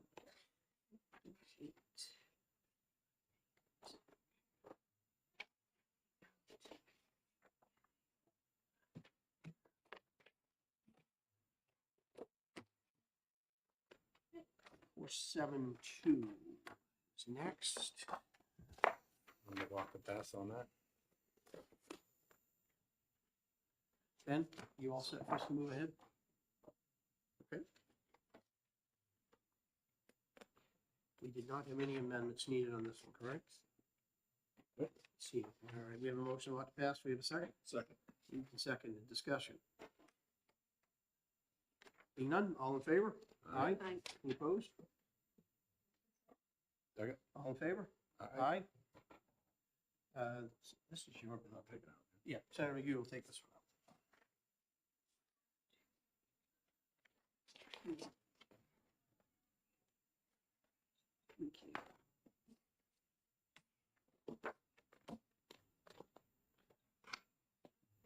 Give me a thumbs up when you're ready, Ben.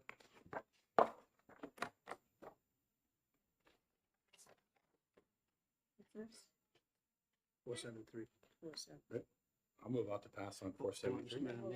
Ben's all Okay. set? Okay. I'm sorry, I missed that. We have a motion about to pass on 473. I'll second. Do we have any discussion? This is the colonial officer. Yeah, this one looked pretty straight up. Fix up, if you will. Seeing none, all in favor? Aye. Any opposed? Consent. All in favor? Aye. Aye. Senator McGee, I'm gonna give you that one too, since it's yours. I want us to hold 492. I'm not sure if there's any merit to it, but I want to look into the concern that, Yep. Mr. Michaud raised and make sure that there's no conflict with what we have in current statute. I just want to verify that and have an opportunity to do so, so I'm going to ask that we hold that one. And 566. Ben, are you ready to go ahead? All right. 566, I will move on to pass. Second. Discussion from the committee on this one? I think it's pretty well explained. Great in idea, here. well needed. All right. All in favor? Aye. Aye. Any opposed? Move consent? All in favor? Aye. Aye. And I will take this one out. You guys did a great job today. You were Thank very you, sir, efficient. for coming in, and we appreciate all of your expertise. We'll have you and I will probably have a discussion on Senator Waters' bill, just to make sure where we are. All right. Sure, all right. Thank you. Today was a good warm-up for the 14 bills It you was. scheduled. For the benefit of the committee, we're gonna have 2 full-day sessions on the 14th and 21st. I decided to do it that way so that I could bring you in one time rather, for the full day and do our work. And I don't remember exactly how many I've scheduled on each one, but it is a good amount. We'll have a full day on both days, and then we'll have a cleanup day on the 28th, where I believe I've only got 2 or 3 bills left. And we'll exec as we can on those busy days, and my intention is to get all of our hearings on our signed bills, at least as what's assigned right now. I don't know if we'll get any late filings, but get them all at least heard in January, and we'll exec as many as we can. And I know we're gonna get a lot of retained bills from the House, and we're gonna have a lot coming over after crossover. So I'm trying to use our time wisely in January and get us right out in front of this and get the heavy lifting done as much as we can beforehand. So that's my strategy, and hopefully All right. it works out as planned. I mean, today was a nice warm up. As Senator McHugh said, we ran through 8 bills. Except, 5 of them, 6 of them? Yeah, at least. So the good news is, in reviewing all of our bills, there doesn't really seem to be anything terribly contentious or complicated. So that's why I think we can move through these pretty rapidly. So, well, with that, I'll take a motion to come out of exec. So moved. All in favor? Aye. And our work for the day is done, and we will see you next Wednesday. We'll be back on our regularly scheduled day from here. 14th, 21st, 28th. You got it. Beautiful. Thank you all. If anybody was interested in that protection for emergency room workers, I'll be bringing it in as a late note. Open to anyone. Decided you're going to, for sure. Yeah. Okay, good.